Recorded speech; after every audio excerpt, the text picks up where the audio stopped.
The moment Clara Whitfield's future husband handed her a notebook instead of speaking his vows, she knew her carefully planned escape from Boston had led her somewhere far more complicated than the Dakota Prairie. "I cannot speak," the words read in careful script. "I should have told you before you came." Around them, the train station emptied. Dust devils spun across the platform, and Clara faced the hardest choice of her 23 years: accept a return ticket from a stranger who'd deceived her, or marry a man whose silence might hide secrets darker than she could imagine. If you're watching from anywhere in the world, drop your city in the comments below so I can see how far this story travels.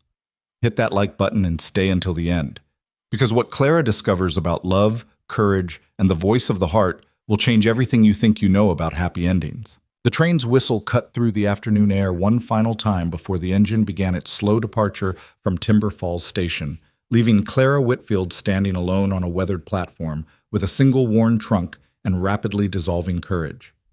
She pressed her gloved hand against the folded letter in her coat pocket, the letter that had brought her here, written in Daniel Brooks's steady, honest handwriting. A letter that had mentioned his farm, his need for a wife, his promise of a good home. A letter that had somehow failed to mention the most important detail of all. The man standing 10 feet away was exactly as he'd described himself physically: tall, perhaps 30 years old, with broad shoulders earned from years of hard labor and dark hair that needed cutting. His clothes were clean but worn, his boots dusty from the road. He held his hat in his hands, turning it nervously, and his eyes, a striking gray blue that reminded Clara of storm clouds over the Atlantic, carried an expression of such profound anxiety that she felt her anger waver despite herself. "Mr. Brooks, I presume?" Clara heard the brittle edge in her own voice and hated it. She'd promised herself on the long journey west that she would be gracious, optimistic, open to whatever future awaited her. That promise had lasted exactly as long as it took to read 4 words in a stranger's notebook. Daniel nodded, then reached into his jacket pocket and withdrew the small leather notebook again, along with a pencil. His hands, Clara noticed, trembled slightly as he wrote. When he turned the page toward her, she read, "I understand if you want to leave. I'll pay for your ticket back to Boston, plus extra for your trouble. I should have told you in my letters. I was afraid you wouldn't come." The honesty of it struck her like a physical blow. Clara had expected excuses, justifications, perhaps even anger at her obvious dismay. Instead, this man, the stranger she'd agreed to marry, was offering her an escape before their arrangement had even begun. "Why didn't you tell me?" she asked, then immediately felt foolish. He couldn't answer her questions the way other men could. Daniel's pencil moved across the page again. "I was born this way. I can hear perfectly. I understand everything, but I've never been able to make sounds come out right. Just broken noises that frighten children and make adults uncomfortable. I learned young that silence was kinder."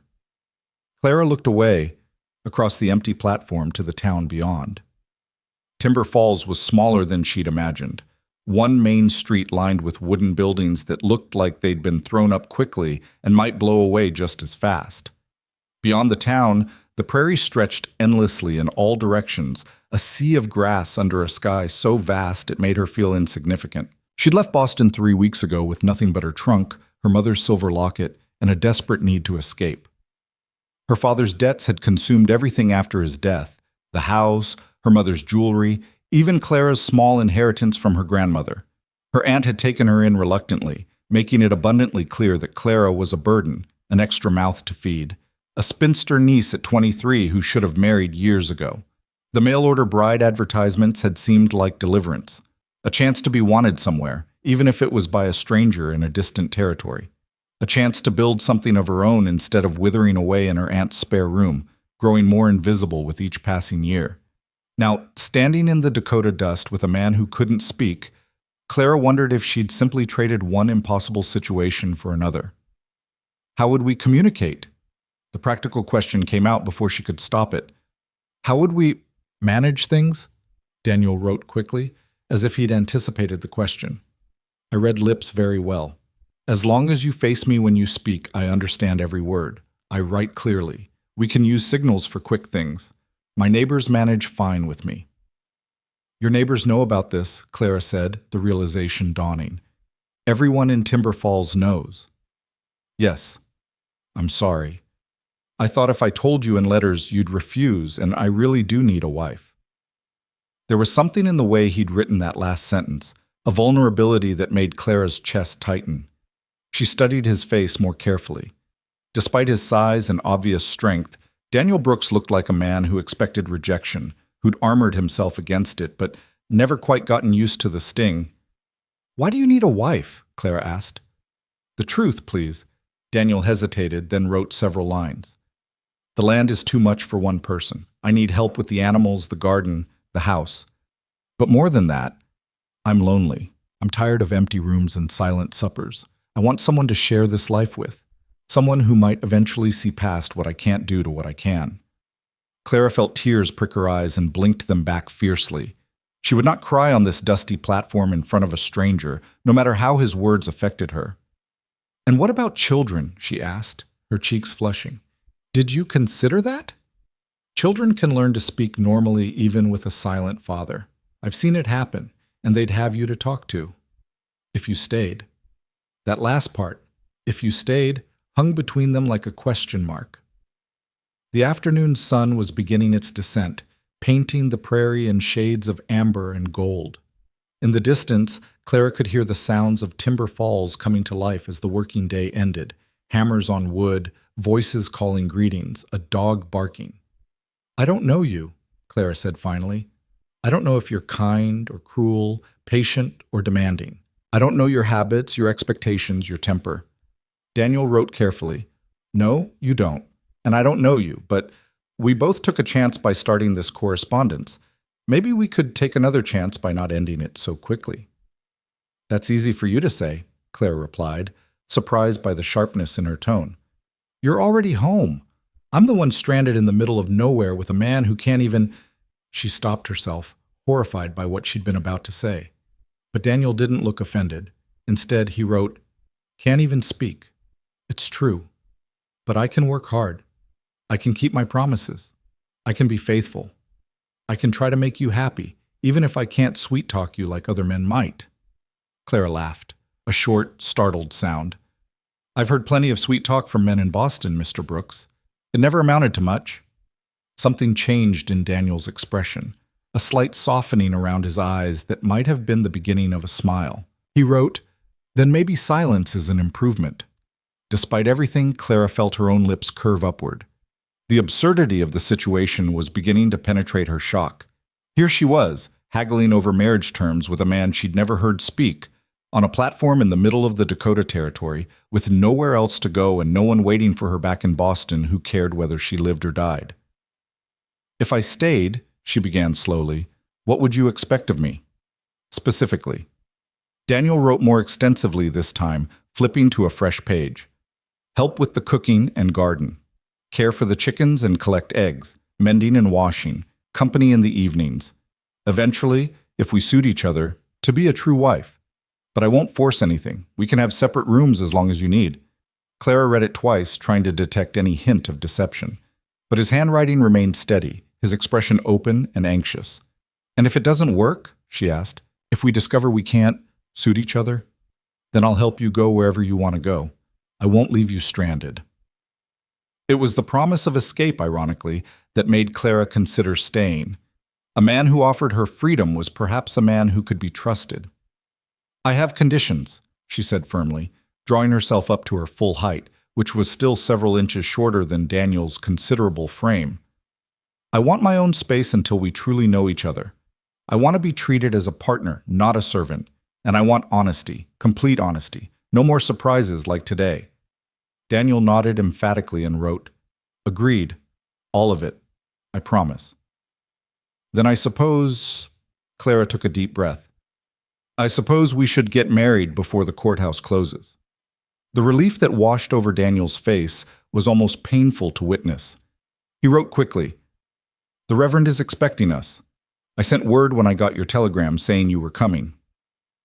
"Of course you did," Clara murmured. She looked down at her traveling dress, wrinkled from days on the train, dusty from the platform. "I'm hardly dressed for a wedding." Daniel wrote, "You look fine. Beautiful, actually." Clara felt heat rise to her cheeks.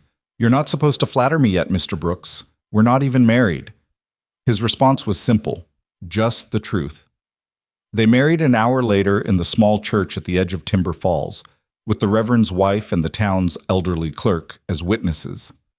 The Reverend, a kind-faced man named Thomas Gillespie, showed no surprise at Daniel's silence. He guided them through the vows with practiced ease, pausing after each line to let Clara speak her responses and to let Daniel nod his affirmation. "Do you, Daniel Brooks, take this woman to be your lawfully wedded wife, to have and to hold from this day forward?" Daniel nodded solemnly, his eyes never leaving Clara's face. "And do you, Clara Whitfield, take this man to be your lawfully wedded husband, for better or for worse, in sickness and in health?" Clara heard herself say, "I do," and felt the weight of those two words settle over her like a cloak. For better or worse? She'd certainly gotten the worst part first. When Reverend Gillespie pronounced them man and wife, Daniel reached into his pocket and pulled out a simple gold band. He slipped it onto Clara's finger with surprising gentleness, his rough farmer's hands careful and steady. Clara looked down at the ring. It was plain, unadorned, but it fit perfectly. "How did you know my size?" she asked, forgetting for a moment that conversation was complicated. Daniel pulled out his notebook. "I guessed from your description of yourself. If it doesn't fit, the jeweler in town can adjust it." "It fits," Clara said quietly. "It's fine." The Reverend's wife, Mrs. Gillespie, kissed Clara's cheek and whispered, "He's a good man, dear. I've known Daniel since he came to Timber Falls 5 years ago. He works harder than any 3 men, and he's never spoken an unkind word to anyone." She paused, then added with a gentle smile, "Well, he's never spoken any words at all, but you understand my meaning." Clara managed a smile in return. "Thank you." Outside the church, Daniel's wagon waited, a sturdy farm wagon pulled by 2 patient-looking horses. Daniel loaded Clara's trunk with ease, then helped her onto the bench seat with a hand that lingered just a moment before releasing hers. As they drove through Timber Falls' main street, Clara noticed people stopping to stare. Some smiled and waved, others whispered behind their hands. She sat straighter, lifting her chin. Whatever gossip was already spreading about Daniel Brooks's mail-order bride, she would face it with dignity. The ride to Daniel's farm took nearly 40 minutes. They traveled through open prairie, following a rutted road that wound between fields of wheat and corn. The sun was setting in earnest now, painting the sky in brilliant shades of orange and pink that Clara had never seen in Boston's smoke-haze skies. "It's beautiful," she said, then remembered he couldn't answer. But when she glanced at Daniel, he was smiling, a real smile that transformed his serious face and made him look years younger.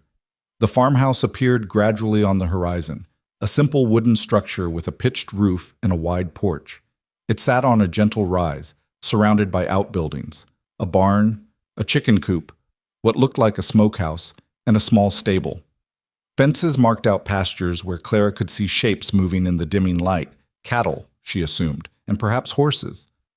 Daniel pulled the wagon up to the house and set the brake. Before Clara could climb down on her own, he'd come around and offered his hand. She took it, letting him help her to the ground, acutely aware that this was her home now. These buildings, these fields, this silent man, all of it was hers by law and by choice. The interior of the house surprised her. She'd expected rough bachelor quarters, but while the furnishings were simple, everything was clean and well-maintained.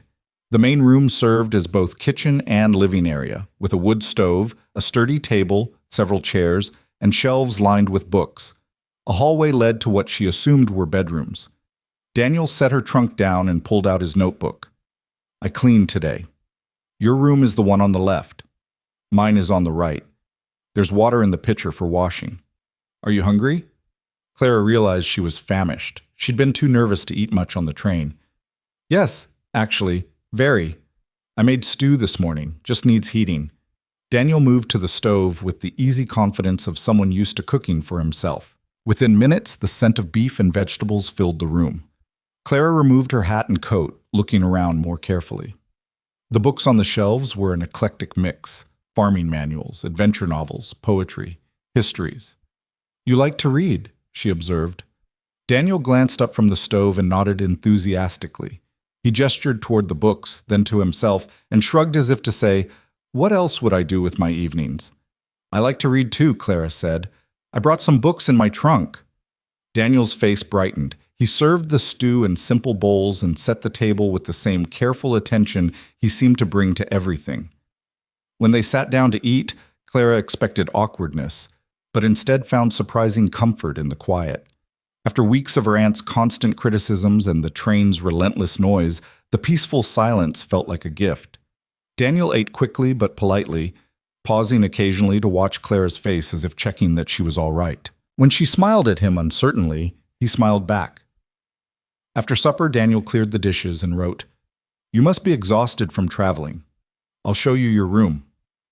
He carried her trunk down the hallway to a small bedroom that held a narrow bed, a dresser, a washstand, and a window overlooking the darkening prairie. Clean curtains hung at the window.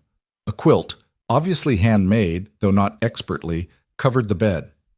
"Did you make that?" Clara asked, pointing to the quilt. Daniel looked embarrassed but nodded. He wrote, "My mother tried to teach me before she died. I'm not very good at it, but it's warm." Clara ran her hand over the uneven stitches, the squares of fabric that didn't quite match.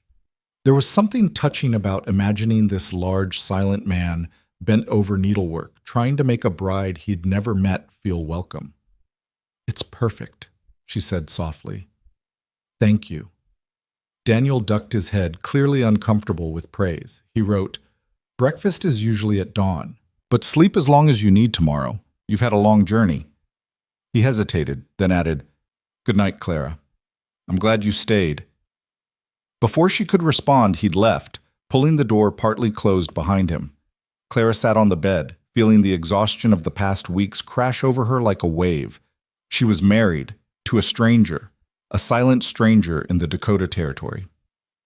It was so far from anything she'd imagined for her life that she almost laughed. But she didn't laugh. Instead, she unpacked her nightgown, washed her face in the cool water from the pitcher, and changed for bed. Through the thin walls, she could hear Daniel moving around in his own room, the creak of floorboards, the sound of water being poured, the subtle noises of another human being settling in for the night. It should have felt threatening, she thought, to be so close to a man she barely knew. But somehow it didn't. Somehow, despite everything, Clara felt safer than she had in months. She blew out the lamp and climbed into bed. The quilt was indeed warm, if lumpy. Through the window, she could see stars beginning to appear, more stars than she'd ever seen in Boston, where city lights drowned out all but the brightest. Her last thought before sleep claimed her was of Daniel's eyes when she'd said she would stay, that flash of relief and hope that had made him look almost vulnerable. Whatever happened next, whatever challenges this strange marriage would bring, at least she'd given hope to one person today. That was something. Clara woke to the sound of a rooster crowing and early morning light streaming through her window. For a disoriented moment, she couldn't remember where she was. Then it all came rushing back: the train station, Daniel's notebook, the hasty wedding, the farmhouse on the prairie. She was a farmer's wife now. Mrs. Clara Brooks. The name felt strange, like a coat that didn't quite fit. She dressed quickly in her simplest day dress and ventured into the main room. Daniel was already up, sitting at the table with a cup of coffee and a book. He looked up when she entered and immediately stood, his manners evident despite the lack of formal greeting. He gestured to the coffee pot on the stove and to the plate of biscuits on the table, a question without words. "Yes, please," Clara said. "Coffee would be wonderful." Daniel poured her a cup and set it before her with the same careful gentleness he'd shown the previous evening. Then he wrote in his ever-present notebook, "I hope you slept well. The rooster is loud. I've gotten used to him, but visitors always complain." "I slept better than I have in weeks," Clara admitted, surprising herself with the honesty. She took a sip of the coffee, strong and hot, exactly what she needed. "What time do you usually start working?" "I've already fed the animals and collected the eggs, but I'm not in a rush this morning. I thought I could show you around the farm, if you'd like. Help you get oriented." Clara nodded. "That would be helpful." They finished their simple breakfast in companionable silence. Then Daniel led her outside into the morning air. The prairie stretched around them in every direction, the grass already bleached golden by summer sun. The air smelled clean and fresh, with hints of growing things and distant wildflowers. Daniel walked her through the property systematically, pausing at each building to show her what was inside and what its purpose was. The barn housed 2 milk cows, a pair of workhorses in addition to the 2 that pulled the wagon, and various farming equipment. The chicken coop held 24 hens and that loud rooster. The smokehouse was half full of preserved meats. The stable was empty except for supplies. At each stop, Daniel wrote explanations in his notebook, answering Clara's questions before she could ask them. He showed her which animals were gentle and which required caution, where he stored different supplies, how the irrigation system worked for the kitchen garden. "You've built all this yourself?" Clara asked, genuinely impressed by the scope of his operation. Daniel shook his head and wrote, "The house and barn were here when I bought the land 5 years ago. But they were falling apart. I've repaired and expanded. The other buildings I built with help from neighbors. People here take care of each other." "Even though you can't speak?" "Especially because I can't speak. I work harder to prove I'm worth helping." He paused, then added, "Some people are kind naturally. Others need convincing. I've learned to tell the difference." Clara looked at him thoughtfully. "And which kind am I?" Daniel met her eyes directly and wrote, "You're the kind who's scared but brave.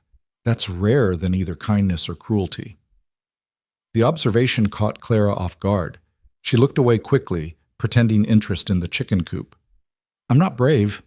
I'm just practical. I had nowhere else to go." "Brave and practical aren't opposites," Daniel wrote, "and you could have taken the return ticket. You chose the harder path." Before Clara could respond, a wagon appeared on the horizon, approaching the farm at a steady pace. Daniel's posture tensed slightly, and he moved closer to Clara, a subtle protective gesture that she noticed despite its subtlety. The wagon pulled up to the house, and a woman climbed down before the driver had fully stopped. She was perhaps 40, with graying hair pulled back severely and a dress that spoke of careful respectability. Her expression was curious but not unkind as she approached. "So you're the bride," she said without preamble. "I'm Martha Henderson. My husband runs the general store in town. I had to come see for myself if the rumors were true." Clara lifted her chin. "And what rumors would those be, Mrs. Henderson?" "That Daniel Brooks finally found a woman willing to marry him, despite his condition." Martha's eyes swept over Clara assessingly. "You're prettier than I expected, and younger. I figured only a desperate woman past her prime would agree to this arrangement." Clara felt heat rise to her face, but before she could form a response, Daniel had moved between her and Martha, his body language unmistakably protective. He pulled out his notebook and wrote something quickly, then showed it to Martha. Martha read it and had the grace to look slightly ashamed.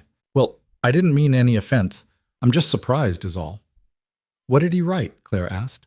Martha hesitated, then read aloud. He wrote, "My wife is not desperate. She's courageous, and I'd appreciate it if you'd show her the respect she deserves or kindly leave my property." Clara felt something warm unfold in her chest. Daniel was defending her, a woman he'd known less than 24 hours, against the town busybody. "I came to be welcoming," Martha said, her tone defensive. "I brought you a pie and some preserves from my kitchen.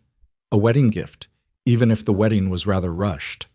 She thrust a basket at Clara, who took it automatically. "Thank you," Clara said, striving for politeness.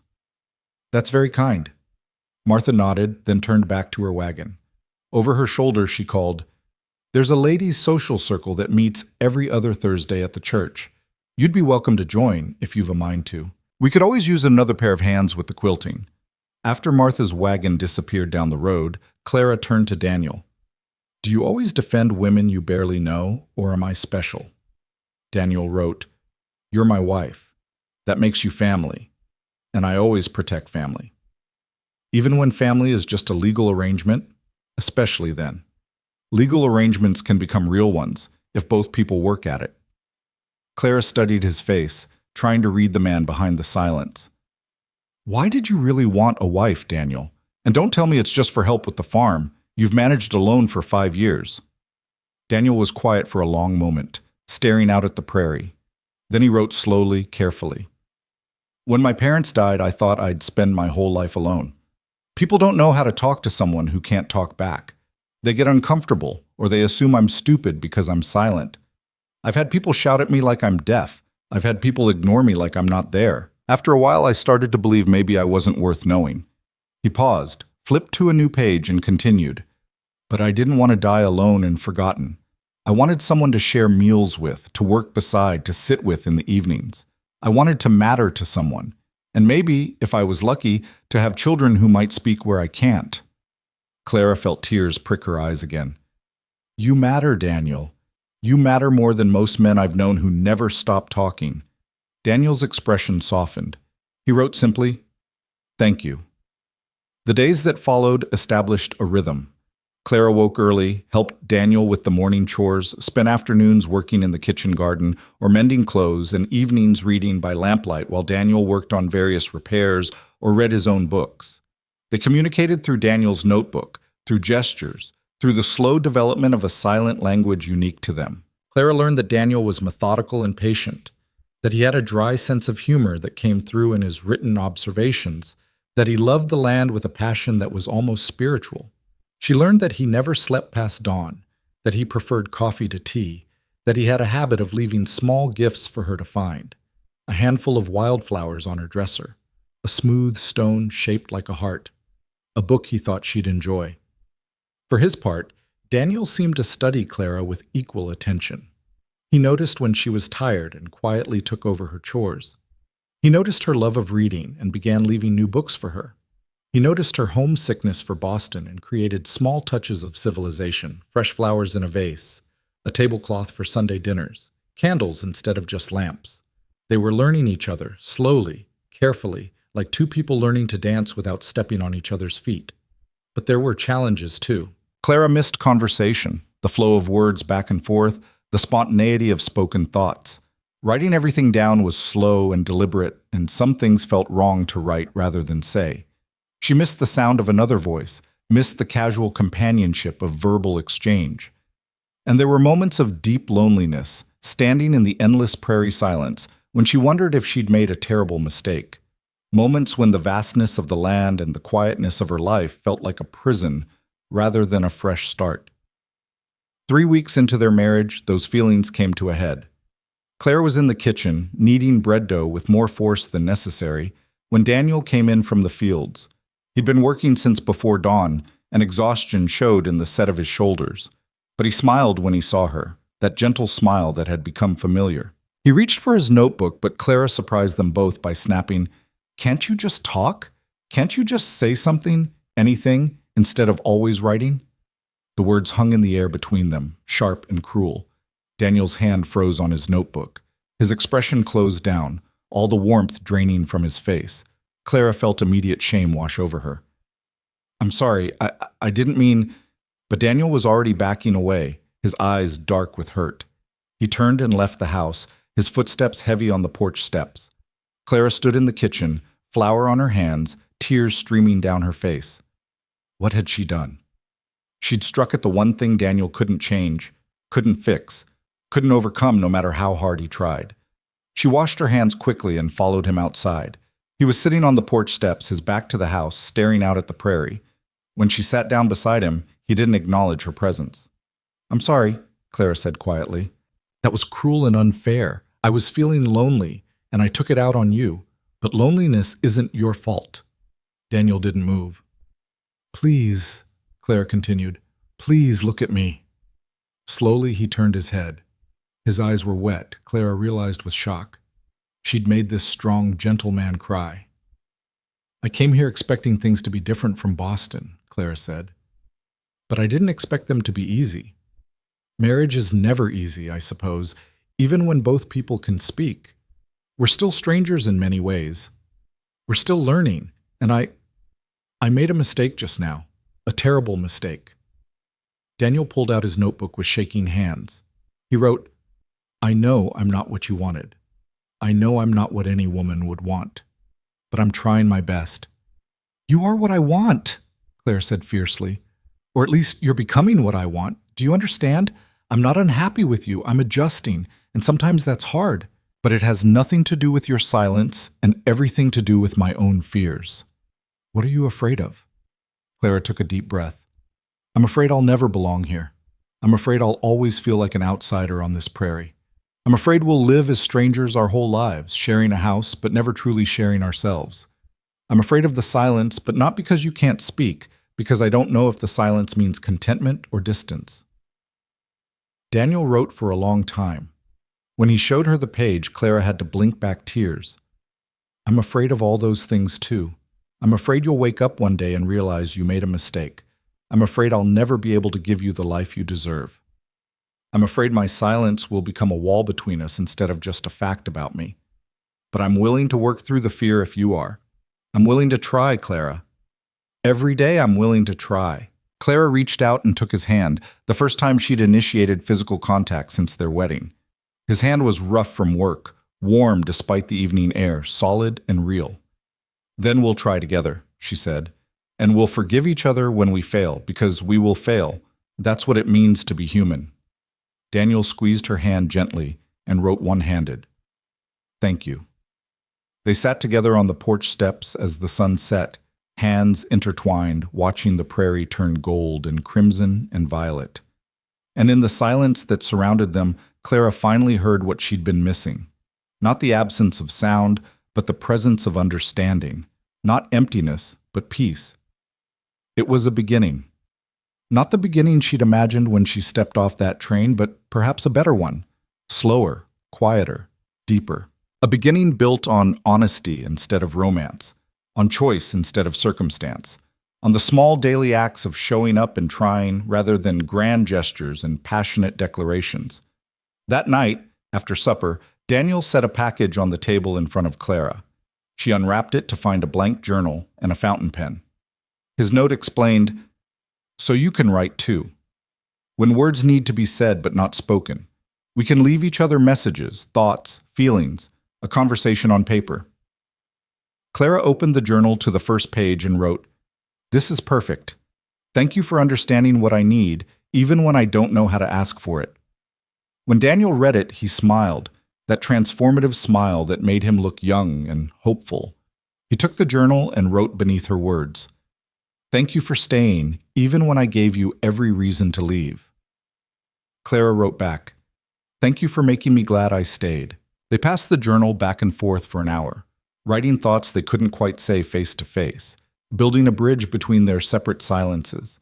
And when Clara finally went to bed that night, she carried the journal with her, reading Daniel's last message over and over. "You're not alone here, Clara. You're not a stranger. You're my wife, my partner, my hope for the future. And every day that you choose to stay, you make this house into a home." It was the truest thing anyone had ever said to her. And for the first time since stepping off that train in Timber Falls, Clara allowed herself to believe that she'd made the right choice. Not an easy choice, but the right one. The prairie wind sang through the windows as Clara drifted off to sleep, and she realized she was beginning to recognize its voice, wild and free and endlessly calling. It was the voice of her new home, and she was finally learning to answer. The journal became their lifeline. Over the following weeks, Clara and Daniel filled page after page with thoughts too complex for quick notes, feelings too tender for face-to-face acknowledgement, questions about each other's pasts, and hopes for their shared future. Clara learned that Daniel had grown up on a farm in Missouri, that his father had been a hard man who viewed Daniel's silence as a personal failing, that his mother had been the only person who truly understood him until her death when he was 17. She learned that he'd come west to escape his father's disappointment and to build something that was entirely his own. Daniel learned that Clara's mother had died when she was 12, that her father had been a kind but impractical dreamer who'd left her penniless, that she'd once hoped to be a teacher but couldn't afford the training. He learned that she missed the ocean, the smell of salt air, the sound of gulls crying over the harbor. He learned that she'd always felt invisible in Boston, just another poor relation, another unmarried woman taking up space in the world. Summer deepened into its most intense heat. The work on the farm became relentless as crops demanded constant attention. Clara rose before dawn each day, learning to collect eggs without getting pecked, to churn butter until her arms ached, to tend the garden in the brief, cool hours before the sun turned murderous. Her hands, once soft and useless, developed calluses. Her skin, despite her careful use of bonnets, turned golden from the sun. Daniel worked from before sunrise until well past sunset, his shirt soaked with sweat as he repaired fences, tended animals, brought in hay for winter storage. Clara watched him sometimes from the kitchen window, amazed by his tireless strength, the way he moved with such economy of motion. He never complained, never slowed, never seemed to resent the endless demands of the land. One particularly brutal afternoon, Clara brought water out to the field where Daniel was working. He'd been mending a section of fence damaged by the cattle, and the sun had turned his face brick red despite his hat. "You need to rest," Clara said, offering him the jar of cool water from the well. "You'll make yourself sick working in this heat." Daniel drank deeply, then pulled out the small notebook he always kept in his pocket. The pages were sweat-stained and curling at the edges. He wrote, "Can't rest. Storm coming tomorrow or day after. Need this fence solid before it hits." Clara looked at the cloudless sky, confused. "What storm? It's perfectly clear." Daniel pointed to the western horizon, then to his own temple and wrote, "I can feel it, pressure in my head. And look at the birds flying low. They know." Clara watched a hawk skimming just above the grass and realized he was right. Will it be bad? Probably. Prairie storms usually are. We'll need to secure everything, shutters, animals, anything that could blow away, and fill every container we have with water in case the well gets contaminated. Contaminated how? Lightning strikes sometimes, or debris. Better safe than sorry. That evening, they worked together to prepare for the coming storm. Daniel showed Clara how to latch the shutters from the inside, how to move valuables away from windows, how to create a safe corner in the cellar in case they needed to take shelter. Clara filled buckets, pots, even wash basins with fresh water while Daniel brought the animals into the barn and reinforced its doors. The temperature dropped overnight, and Clara woke to an eerie greenish light filtering through the shutters. The air felt heavy, oppressive, charged with electricity that made her hair stand on end. Through the walls, she could hear Daniel already up, moving around the house with purposeful steps. She dressed quickly and found him in the kitchen, writing a list. When he saw her, he showed her the page. "Stay inside today. Don't go out for any reason unless I come get you. If the wind gets very loud or I pound on the cellar door, go down immediately. Don't wait." "You're scaring me," Clara said. Daniel's expression softened. He wrote, "Don't be scared. Just be prepared. I've been through worse storms. We'll be fine if we're smart." But as the morning progressed, Clara began to understand his concern. The wind picked up gradually, building from a whisper to a roar. The sky darkened to an unnatural twilight at midday. Clara stood at the window, watching debris blow past, tumbleweeds, branches, what looked like someone's hat spinning end over end. Daniel came in from checking on the barn, his clothes already whipping around him despite the short distance.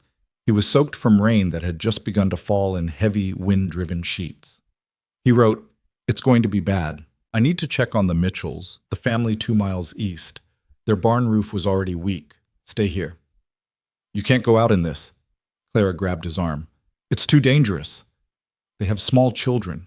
If their barn goes, they'll lose their animals. I have to help." "Then I'm coming with you." Daniel shook his head emphatically and wrote, "Too dangerous."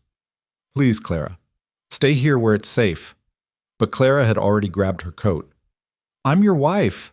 That means we face dangers together. Besides, if they need help, 2 pairs of hands are better than 1. She could see Daniel warring with himself, his desire to protect her versus his knowledge that she was right. Finally, he nodded and wrote, "Stay close to me. If I signal you to take cover, you do it immediately. Promise." "I promise." They fought their way to the wagon through wind that threatened to knock them off their feet. The horses were terrified, eyes rolling white, but Daniel managed to calm them with firm hands and steady presence. He helped Clara onto the bench, and they set off into the storm. The 2-mile journey felt like 20. Rain lashed at them horizontally. Lightning split the sky in jagged forks that left Clara's vision spotted. Thunder cracked so loud it felt like the world was breaking apart. Twice, debris blew across the road, and Daniel had to steer the panicked horses around it. When they finally reached the Mitchell farm, Clara's worst fears were confirmed. The barn roof had partially collapsed, and she could hear the terrified sounds of animals trapped inside. Mr. Mitchell and his teenage son were trying to get the barn doors open against the force of the wind. Daniel jumped down from the wagon and ran to help. Clara climbed down more carefully, her skirts immediately soaked and heavy. Mrs. Mitchell appeared in the doorway of the house, a baby on her hip and two small children clinging to her skirts. "Thank heavens!" she shouted over the wind. "The roof came down on the stalls. The cows and horses are trapped." Daniel and Mr. Mitchell finally got the doors open, and a wall of sound hit them, animals screaming in terror and pain. Without hesitation, Daniel ran into the unstable barn. "Daniel, no!" Clara screamed, but her voice was lost in the wind. Mr. Mitchell and his son followed Daniel inside. Clara could see them moving in the darkness, illuminated by occasional lightning flashes. They were trying to free the animals from the collapsed section, working desperately as the remaining roof timbers creaked ominously overhead. Mrs. Mitchell grabbed Clara's arm. "Help me get the children to the cellar. If that barn comes down completely, it could hit the house." Clara wanted to run after Daniel, to pull him out of danger, but she knew Mrs. Mitchell was right. She helped herd the frightened children into the house, and down into a small root cellar that smelled of earth and stored vegetables. Mrs. Mitchell lit a lantern with shaking hands. "Your husband is very brave," she said, settling the baby on her lap while the other children pressed against her sides. "Coming out in this storm to help us." "He's very stubborn," Clara replied, but her voice cracked with fear. Above them the storm raged. The house shook with each gust of wind. Clara counted seconds between lightning and thunder, trying to judge if the worst was passing or still approaching. Minutes crawled by like hours. Then, finally, the cellar door opened and Mr. Mitchell appeared, rain streaming from his face. "We got them out. All the animals are safe in the other barn. Your man saved 3 horses that were pinned. Worked like a demon, he did." Clara pushed past him and ran outside, her heart pounding. The wind had died down slightly, though rain still fell heavily. She found Daniel behind the house, kneeling in the mud beside one of the rescued horses. His hands moved over the animal's leg with gentle expertise, checking for injuries. When he saw Clara, he stood quickly, concern evident on his face. He pulled out his waterlogged notebook, but the pages had turned to mush. Instead, he pantomimed, "Are you all right?" "Am I all right?" Clara's voice rose, all her fear transforming into anger. "You ran into a collapsing barn. You could have been killed." Daniel reached for her, but Clara stepped back. "Don't you dare try to comfort me right now. Do you have any idea what it was like watching you run into that barn, knowing I might lose you before I even really knew you?" Daniel's expression shifted from concern to something deeper. He pointed to himself, then to Clara, then made a gesture over his heart, a question and a statement at once. "Yes, I care about you, Clara shouted into the rain. "Is that what you wanted to know? I care about you more than is probably wise for a woman who's been married less than 2 months. And the thought of you crushed under barn timbers terrifies me." Daniel closed the distance between them in 2 strides. Before Clara could react, he'd pulled her into his arms, holding her tightly against his chest. She could feel his heart hammering, could feel him trembling. Whether from exertion, cold, or emotion, she couldn't tell. Slowly, Clara's arms came up and wrapped around him. They stood in the rain, holding each other, while around them the storm gradually spent its fury. When they finally separated, Daniel's eyes were wet, and not just from the rain. He made a gesture toward his heart, then pointed to Clara. The meaning was unmistakable. "I know," Clara whispered. "I know." They stayed at the Mitchell farm until the worst of the storm passed, helping to secure what was left of the barn and ensuring the family was safe. Mrs. Mitchell insisted they take some of her preserved food as thanks, pressing jars of jam and pickles into Clara's hands, despite her protests. The ride home was quieter than the journey there. The storm had moved east, leaving behind a world washed clean and strangely peaceful. Puddles reflected the emerging stars. The air smelled fresh and alive. Back at their own farm, Clara and Daniel checked on the animals and the buildings. Some fence sections had blown down, and the kitchen garden had taken a beating, but overall they'd weathered the storm well. In the barn, Daniel wrote on a slate he kept there, "You were very brave today." "So were you, foolishly brave. The animals would have died." "And what about me?" Clara asked quietly. "What would I have done if you died?" Daniel set down the slate and took both her hands in his. He raised one to his chest, letting her feel his heartbeat, strong and steady. Then he placed his hand over her heart, feeling its rhythm match his own. Clara understood. They were bound now, not just by legal vows, but by something deeper, by shared danger, by mutual care, by the gradual building of trust and affection that neither of them had quite expected. That night, after they'd both changed into dry clothes and eaten a simple supper, Clara wrote in their journal, "Today I realized that somewhere between resenting your silence and learning to live with it, I started to love it. The way you communicate says more than most people's words. You show what you mean. You prove what you feel. And today, when you ran into that barn, you showed me exactly who you are, a man of such deep integrity that he'd risk everything to save animals that weren't even his own. I'm proud to be your wife, Daniel Brooks." She left the journal on the table and went to bed, emotionally exhausted. But sleep eluded her. She lay in the darkness, listening to the house settle, acutely aware of Daniel in the next room. The wall between them suddenly felt too thick, the distance too far. Before she could second-guess herself, Clara rose and walked to his door. She knocked softly. A moment later, the door opened.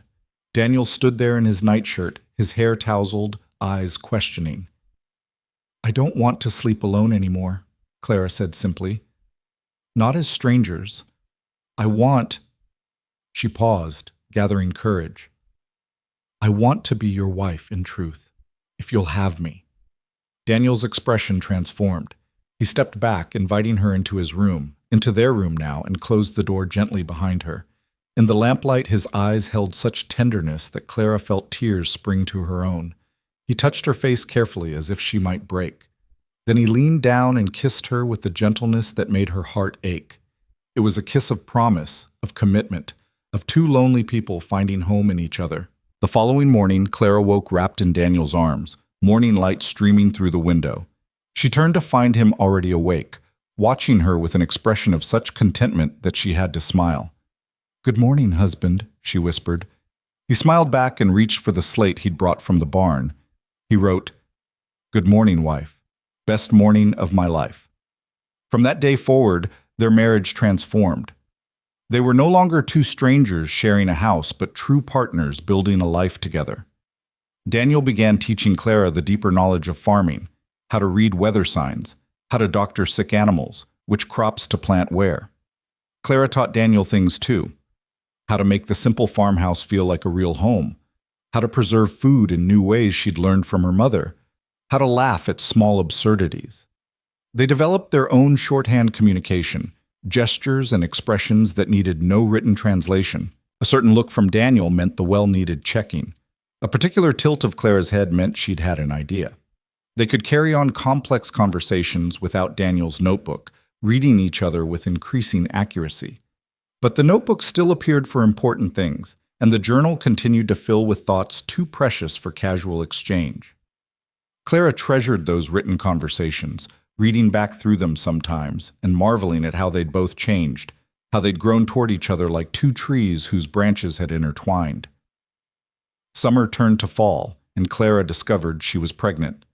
She'd suspected for a few weeks but wanted to be certain before telling Daniel. The morning she finally confirmed it, she found herself strangely nervous. They'd talked about children in abstract terms, but the reality felt enormous. That evening, she placed a tiny pair of knitted booties, purchased secretly from Mrs. Henderson during her last trip to town, next to Daniel's plate at supper. He stared at them for a long moment, not understanding. Then his eyes widened and shot to Clara's face.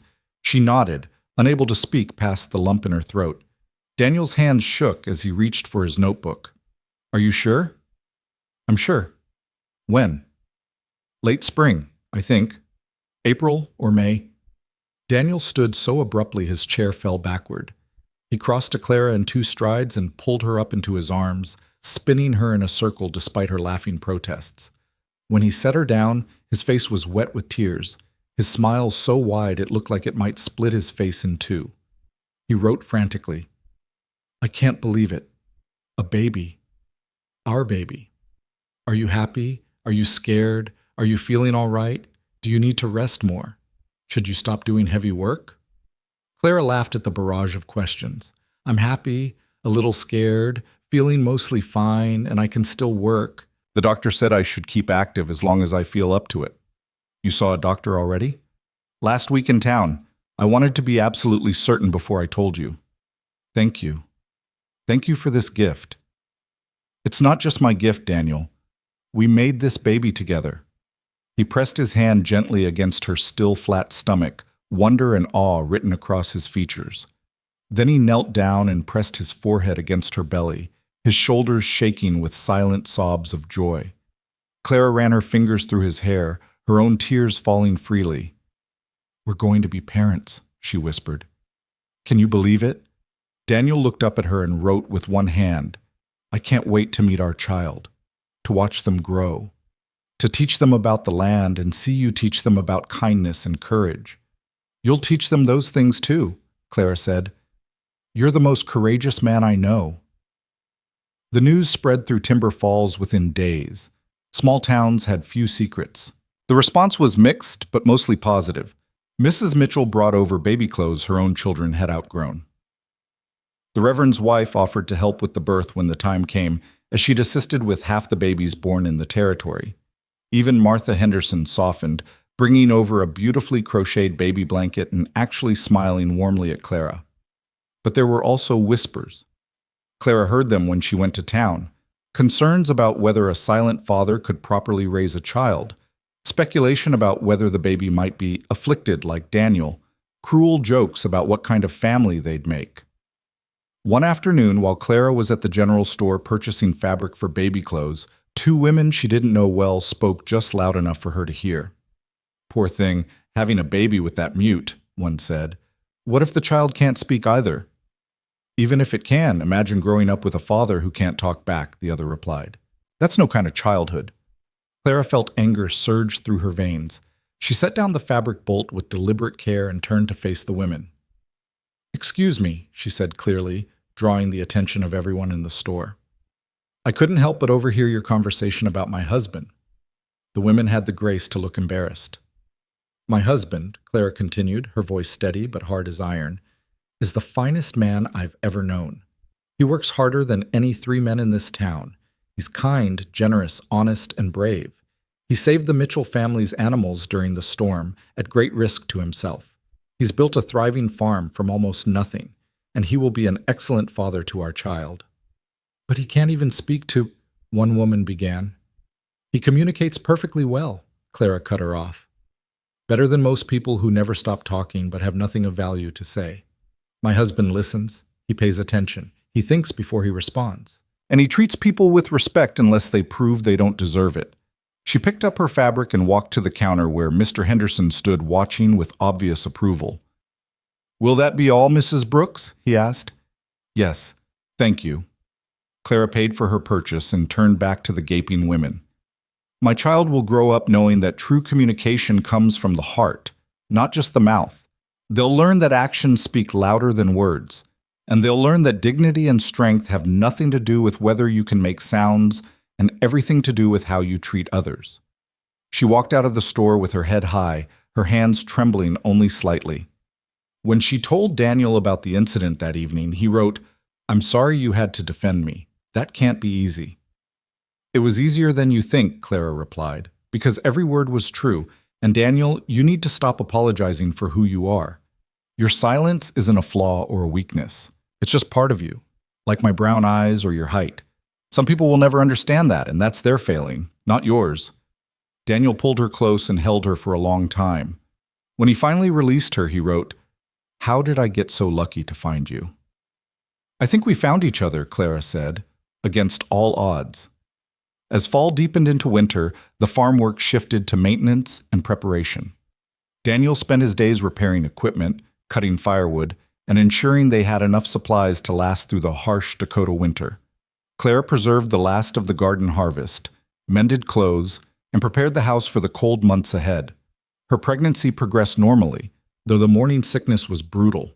Daniel proved remarkably attentive, bringing her weak tea and dry toast before she even got out of bed, taking over her morning chores without being asked, rubbing her aching back in the evenings. The first snow came in late November, transforming the prairie into a white wonderland.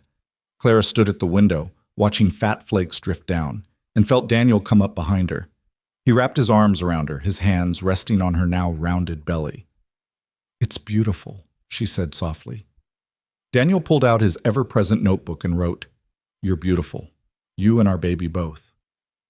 Clara turned in his arms and kissed him. "I love you," she said, the first time either of them had spoken the words aloud rather than writing them. Daniel's eyes widened. He grabbed his notebook frantically, but Clara stopped his hand. "You don't need to write it," she said. "I can see it, in everything you do, every day. But I wanted to say it out loud at least once." Daniel set down the notebook and cupped her face in his hands. He mouthed the words carefully. "I love you." No sound came out, but Clara heard them anyway. In the tenderness of his touch, in the depth of his gaze, in the way he looked at her like she was the answer to every prayer he'd never spoken. Winter settled in hard and cold. There were days when the wind howled so fiercely they couldn't go outside, when snow drifted against the house in waves taller than a man. But the house was warm and well-stocked, and Clara found she didn't mind being snowed in with Daniel. They spent long evenings by the fire, reading or working on small projects, comfortable in each other's presence. Clara taught herself to knit, laboriously creating tiny garments for the baby. Daniel carved a cradle from wood he'd been saving, sanding it smooth as silk, painting it with careful detail. They prepared a corner of their bedroom as a nursery, hanging curtains Clara had sewn from soft fabric, placing the cradle where they could reach it easily from the bed. One particularly fierce blizzard lasted 3 days, trapping them completely inside. On the second day, Clara was seized with a sudden panic. "What if the baby comes during a storm like this?" she asked Daniel. "What if we can't get to town, can't get help?" Daniel thought for a moment, then wrote, "Mrs. Gillespie said she'd come when the time came. But if she can't, we'll manage. I've helped birth calves and foals. It can't be that different." "It's very different," Clara said, her voice rising. "What if something goes wrong? What if I need a real doctor? Then I'll go get one, no matter what the weather. You could die trying. So could you giving birth without help? I won't let that happen." The certainty in his eyes calmed Clara's panic. Daniel had faced down storms, collapsing barns, the endless challenges of prairie life. If something went wrong, he would find a way to fix it. That was who he was. "I trust you," she said finally. "Whatever happens, I trust you." Daniel wrote, "And I trust you. You're the strongest person I know.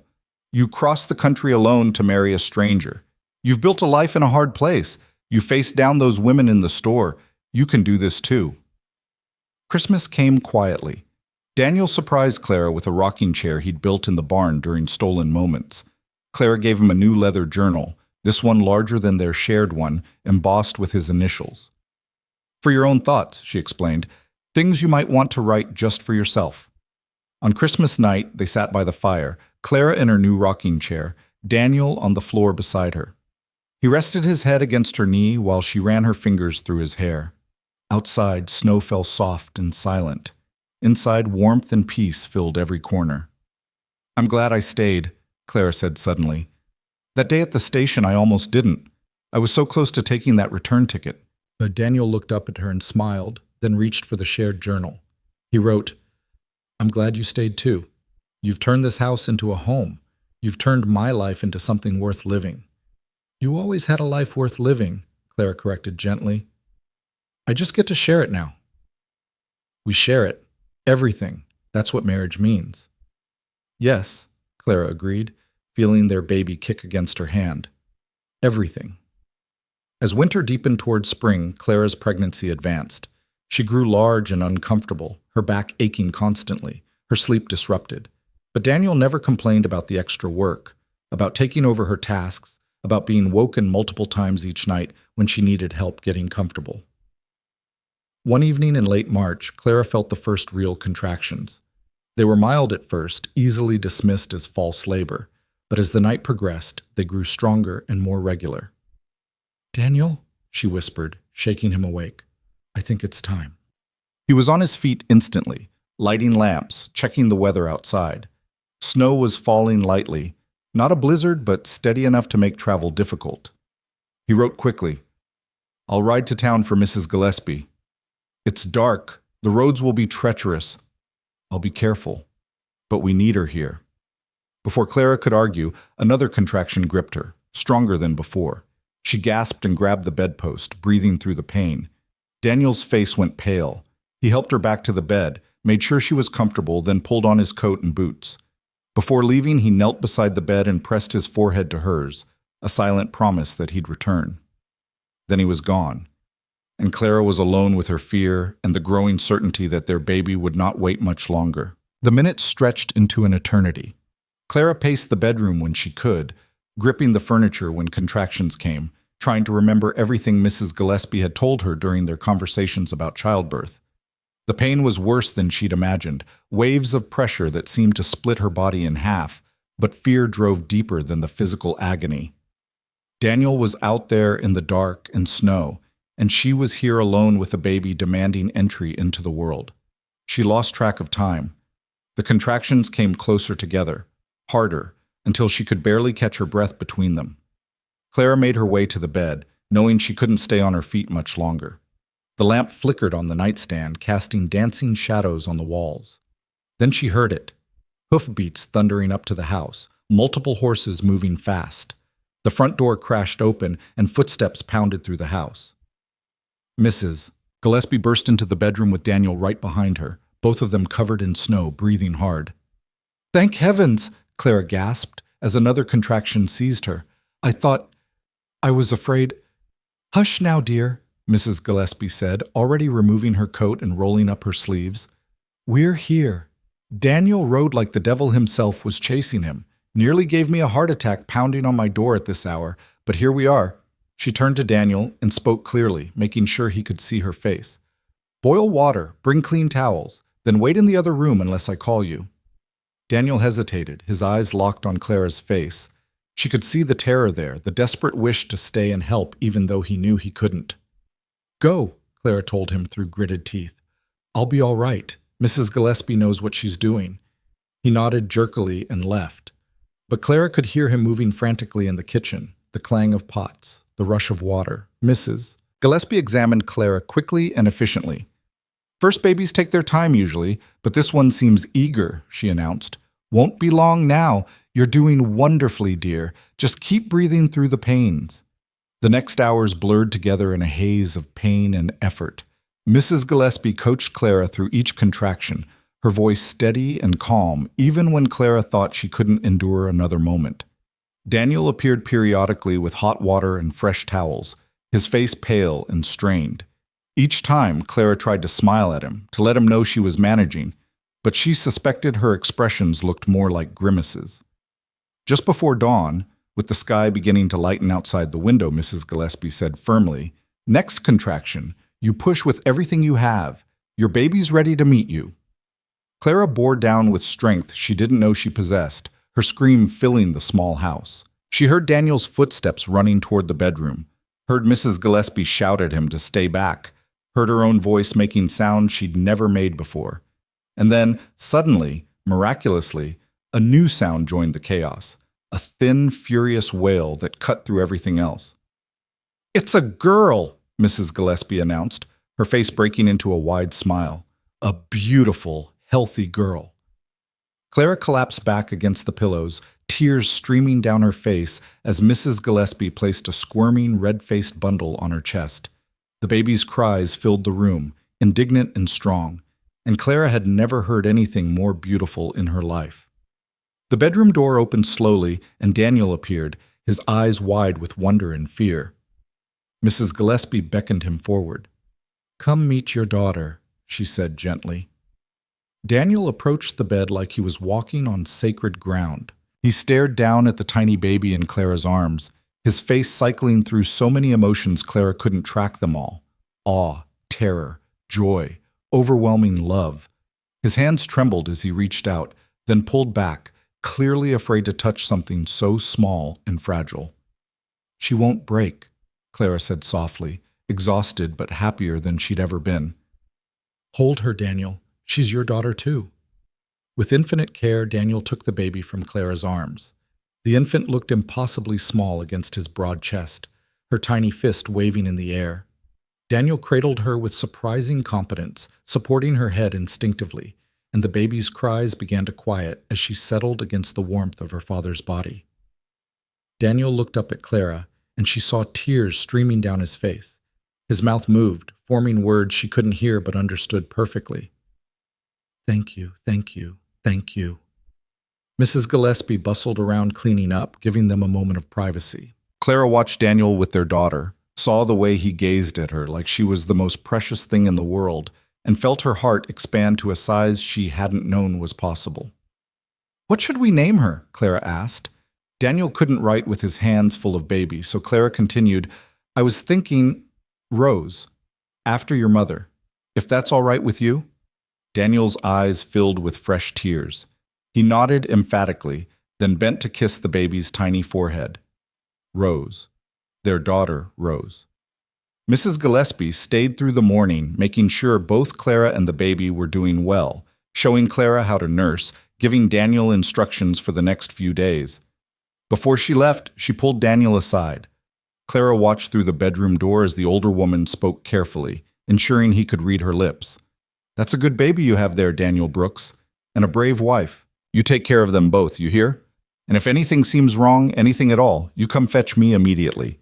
I don't care if it's the middle of the night in a blizzard. You come get me." Daniel nodded and pulled out his notebook, writing quickly. Mrs. Gillespie read it and laughed. "Yes, I know you'd walk through fire for them. You proved that tonight. Now get some rest yourself. You look like death warmed over." After she left, Daniel returned to the bedroom where Clara had fallen into an exhausted doze, baby Rose sleeping in the cradle beside the bed. He stood in the doorway watching them, hardly able to believe this was real. He had a family. A wife who loved him despite everything he couldn't give her. A daughter who would never know his voice, but would, he hoped, know his love. He pulled out his personal journal, the one Clara had given him at Christmas, and wrote, "Today my daughter was born, Rose Elizabeth Brooks. She's perfect. Tiny and red and furious at the world, but perfect." Clara was so brave. I've never been more terrified or more proud in my life. I wanted to help, but could only stand by and watch her fight through the pain. She's stronger than I ever imagined, and now we're 3 instead of 2. A family. I never thought I'd have this. Never thought anyone would choose this life with me, let alone give me a child. I'm going to be the best father I can be, even if I can't sing her lullabies or read her bedtime stories aloud. I'll show her I love her every single day. The next weeks were a blur of sleepless nights and constant learning. Rose proved to be a good baby overall, but she had her fussy moments, usually in the deepest hours of night when both Clara and Daniel were desperate for sleep. They took turns walking her, rocking her, trying everything they could think of to soothe her cries. Daniel proved surprisingly adept at baby care. His large hands were gentle with Rose, changing her tiny clothes with careful precision, supporting her head with instinctive protectiveness. He couldn't sing to her, but he discovered that humming, a low vibration in his chest that she could feel when he held her, often calmed her better than any lullaby. Clara watched him with their daughter and fell in love with him all over again. The fierce tenderness in his face when he looked at Rose, the way he never showed impatience even during the most difficult nights, the pure joy that radiated from him whenever she smiled, it all made Clara's heart ache in the best possible way. Spring arrived in full force, bringing with it the return of endless farm work. Daniel tried to take on everything himself, insisting Clara rest and focus on the baby, but Clara refused to be relegated to the house completely. As soon as she felt strong enough, she began helping with lighter tasks, carrying Rose in a sling Daniel fashioned so she could work and tend the baby simultaneously. The people of Timber Falls proved surprisingly generous once Rose was born. Neighbors stopped by with gifts, hand-me-down baby clothes, knitted blankets, jars of preserved food to help Clara through the demanding early weeks. Even the women who'd spoken cruelly in the general store appeared with offerings, shamefaced and apologetic. One afternoon, Martha Henderson arrived with a beautiful hand-carved wooden rattle. She held Rose awkwardly, clearly uncomfortable with babies, but her expression was softer than Clara had ever seen it. "She's lovely," Martha said. "Looks just like you, Clara. Same eyes." "Thank you," Clara replied, taking Rose back before Martha could drop her.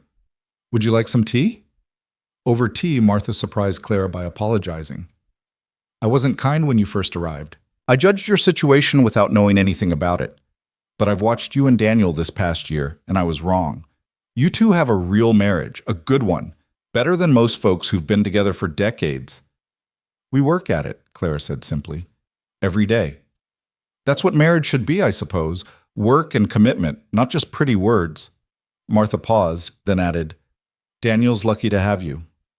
I think we're both lucky to have each other. As summer bloomed across the prairie, Rose grew rapidly, transforming from a tiny, helpless newborn into an alert, active infant who watched everything with bright, curious eyes. She began to smile, her whole face lighting up whenever Daniel or Clara appeared in her line of sight. Those smiles made every sleepless night, every moment of exhaustion, worth it 1,000 times over. Daniel documented everything in his journal: Rose's first smile, the day she discovered her hands, the morning she rolled over for the first time. He wrote pages about the smallest details, preserving every moment as if he feared forgetting a single second of her life. One evening, Clara found him sitting on the floor with Rose lying on a blanket, making faces at her. Rose was giggling, a sound so pure and joyful that Clara stopped in the doorway just to listen. Daniel was smiling wider than she'd ever seen, delighting in his daughter's laughter, making more exaggerated expressions to coax out more giggles. "You're wonderful with her," Clara said. Daniel looked up, his eyes shining. He reached for his slate and wrote, "She makes everything better, every hard day, every worry. I look at her and remember what's important." "I know what you mean," Clara said, settling down beside them on the floor. Rose immediately grabbed for Clara's hair, fascinated by the loose strands that had escaped her bun. "Sometimes I can't believe she's real, that we made her." Daniel wrote, "Best thing I ever did, besides marrying you." Clara leaned over and kissed him, careful not to squash Rose between them. "Best thing I ever did too, both of them, marrying you and having her." That night, after Rose had finally fallen asleep in her cradle, Clara and Daniel lay in bed talking through their journal, as they often did. Clara wrote, "Do you ever worry about her growing up? About what other children might say when they realize her father can't speak?" Daniel's response came quickly, "Every day. But then I remember that she'll have you to defend her, just like you defended me. And she'll be strong because she has a strong mother. But what if she's ashamed of you? What if she wishes she had a different father? Then I'll work harder to show her that I'm worthy of being her father, even if I'm not like other fathers. And I'll teach her that people are worth more than the sounds they can make." Clara read his words and felt tears prick her eyes. "You already are worthy, Daniel. You're the best father she could have." The summer brought a new challenge neither of them had anticipated. In late July, a family moved into the abandoned homestead 5 miles west. The Johnsons, newcomers from Pennsylvania with 3 children and big dreams about prairie farming. Within a week, they'd come calling on all their neighbors, introducing themselves and asking for advice. Thomas Johnson was loud, friendly, and talked incessantly.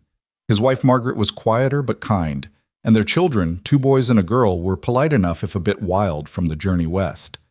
They arrived at the Brooks farm on a Sunday afternoon, their wagon loaded with supplies. "Heard there was a family nearby," Thomas boomed, climbing down from the wagon. "Thought we'd be neighborly and introduce ourselves. Thomas Johnson, this is my wife Margaret, and these wild creatures are our boys, Sam and Henry, and our daughter Alice." Clara came out onto the porch with Rose in her arms, Daniel appearing from the barn where he'd been working. She saw the moment Thomas registered Daniel's silence, the extended hand that Daniel shook, the greeting that went unanswered, the confusion that crossed Thomas's face. "I'm Clara Brooks," Clara said quickly, stepping forward. "This is my husband Daniel and our daughter Rose." "Pleased to meet you," Thomas said, still looking confused. "I was just saying we're new to the area and hoping to learn from folks who've been here longer. Is your husband—" "My husband can't speak," Clara said matter-of-factly. "But he hears perfectly well and understands everything. He communicates through writing." Thomas's expression shifted from confusion to poorly concealed pity. "Oh, I see. That must be difficult for you, ma'am." "Not particularly," Claire replied, her tone cooling. "Daniel runs one of the most successful farms in the territory. He's an excellent husband and father. We manage just fine." Margaret Johnson stepped forward, sensing the tension. "Of course you do. Thomas doesn't always think before he speaks. We're not here to judge anyone, just to be good neighbors." Daniel had pulled out his notebook and written something. He showed it to Thomas. "Welcome to the territory. Happy to help with questions about farming here. The land is different from Pennsylvania." Thomas read it, looking uncomfortable. "That's very kind. I appreciate it." The visit was brief and strained, ending with Thomas making excuses about needing to get back to work on their own place. After they left, Clara found Daniel in the barn, his shoulders tight with tension. "Don't let him bother you," she said, touching his arm. "He's just ignorant." Daniel wrote, "He pitied you for being married to me." "Then he's a fool. I don't need pity. I have everything I want right here." But it's not just him. It'll be Rose's whole life. People pitying her, judging our family, making assumptions. Clara grabbed the notebook from his hands, forcing him to look at her. "Rose will be proud of you. I'll make sure of it. And anyone who judges our family isn't worth knowing anyway." Daniel pulled her close, burying his face in her hair. Clara held him, feeling the trembling in his body, understanding the depth of his fear that his silence would somehow hurt their daughter. "Listen to me," she said firmly. "Rose will learn from you what real strength looks like. She'll learn that actions matter more than words. She'll learn kindness and hard work and integrity. And if anyone tries to make her ashamed of you, they'll have to go through me first." She felt Daniel's chest shake with silent laughter. When he pulled back, he was smiling despite the tears on his face. He wrote, "I believe you. No one would dare." "Exactly.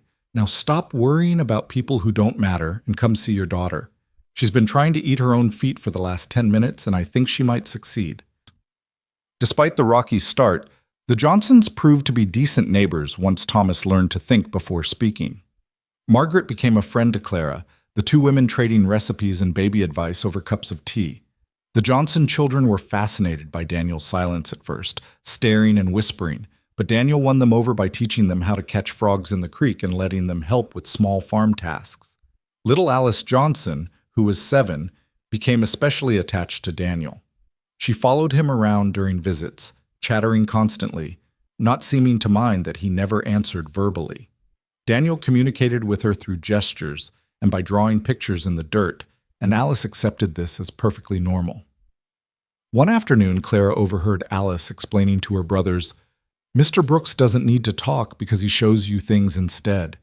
And that's better anyway because you can't forget what you've seen, but you can forget what people say." The simple wisdom of a child, Clara thought, smiling to herself. If only adults could be so accepting.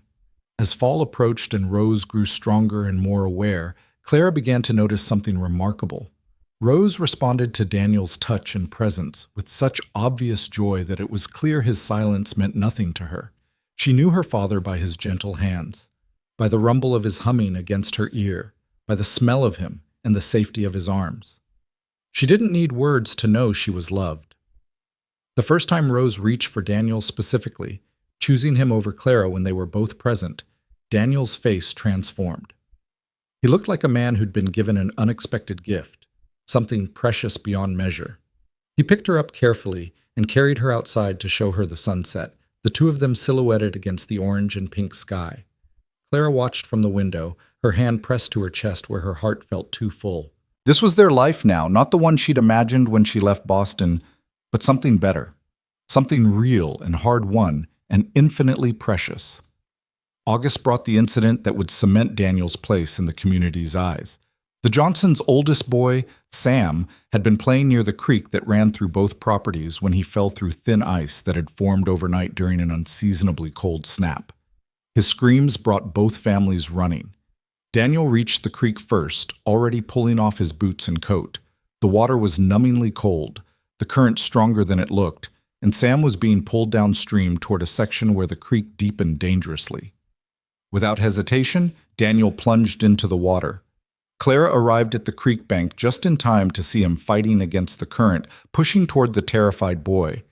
Thomas Johnson was right behind her, starting to wade in himself, but the water was already up to his chest and he couldn't swim. "Daniel!" Clara screamed, though she knew he couldn't answer. "Please be careful!"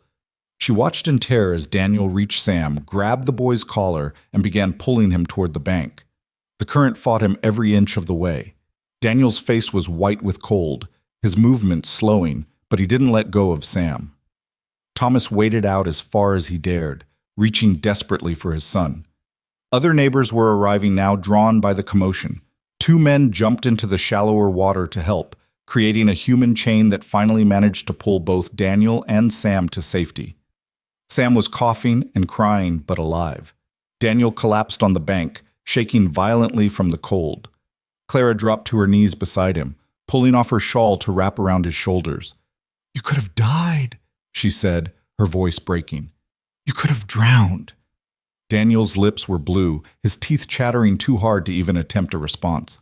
The men who'd helped hauled him to his feet and half carried him toward the house. Margaret Johnson had Sam, wrapping him in blankets, checking him for injuries. Thomas stood on the bank, staring after Daniel with an expression of stunned gratitude and shame.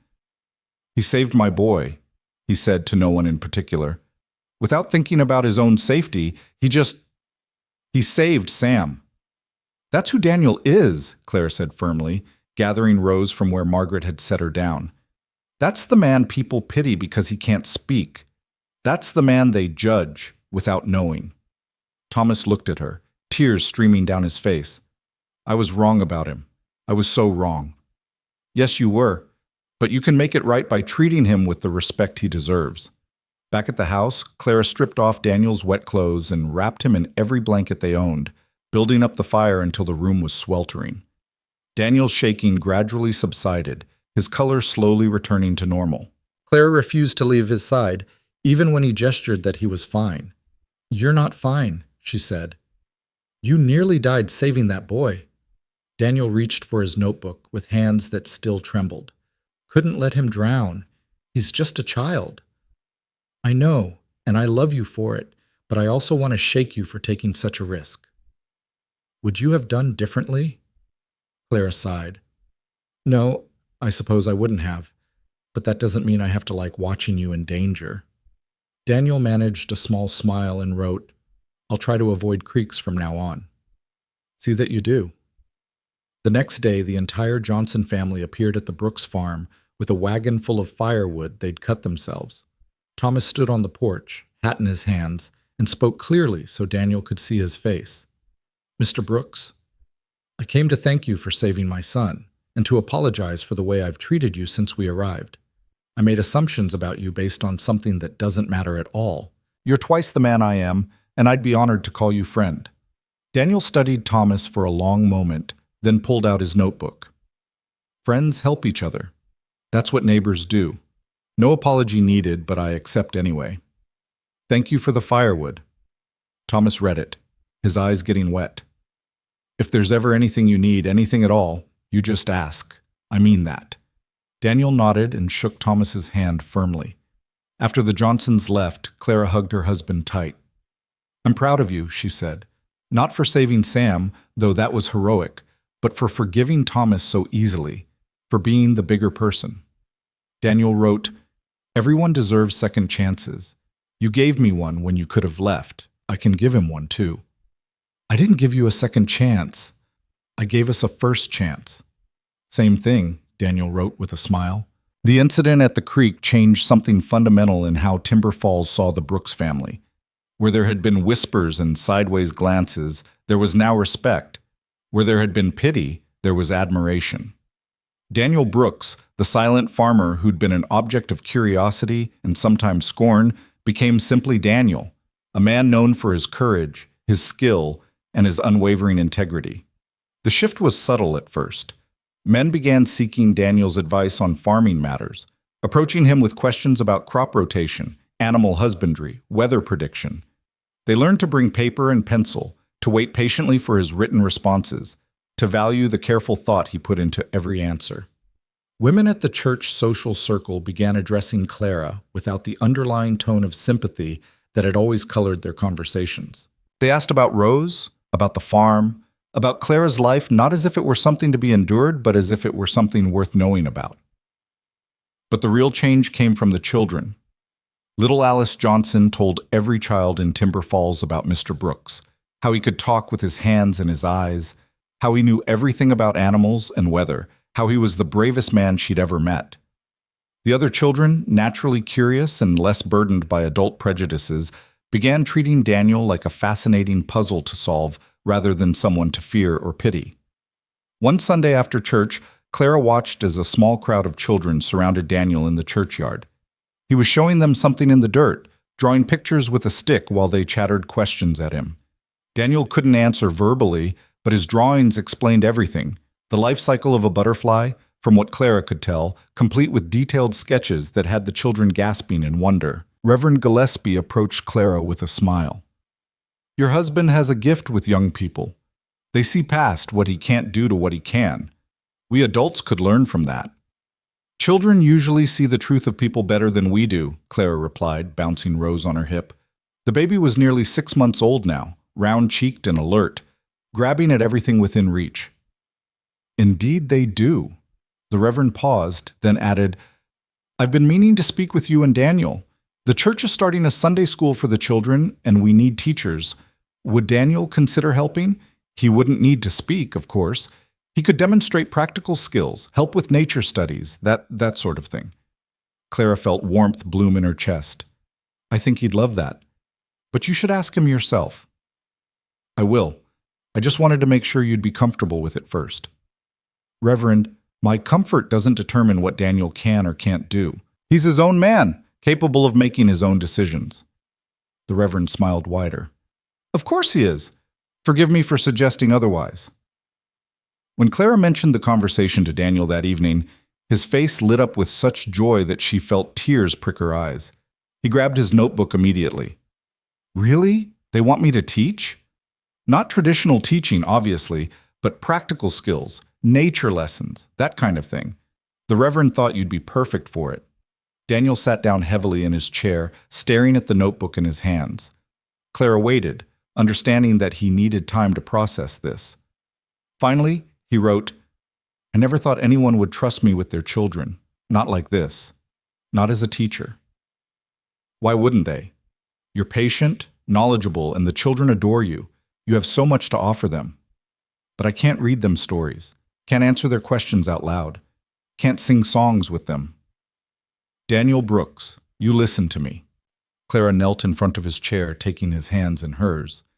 "You can teach them things that matter far more than stories or songs. You can teach them to observe the world around them, to think before they act, to communicate in ways that go deeper than words. You can teach them that being different doesn't mean being less. Do you understand how valuable that is?"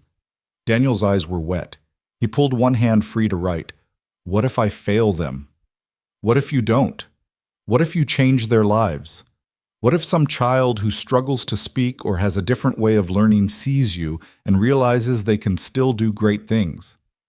Daniel pulled Clara up into his lap, careful not to squash Rose, who was playing with a wooden spoon on the floor. He held Clara close for a long moment, his face buried in her hair. "Is that a yes?" Clara asked softly. She felt him nod against her shoulder. When he finally released her, he wrote, "Yes, I'll try. For them. And for Rose, so she grows up seeing her father contributing to the community. She already sees that every day.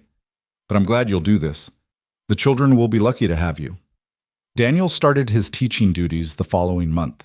Every Sunday after church, a group of children between 6 and 12 gathered in the churchyard, or when weather was poor, in the church basement. Daniel taught them to identify bird calls by their patterns, to read animal tracks in the dirt, to predict weather by watching the sky and feeling the air. He showed them how to plant seeds, how to care for injured animals, how to build simple tools.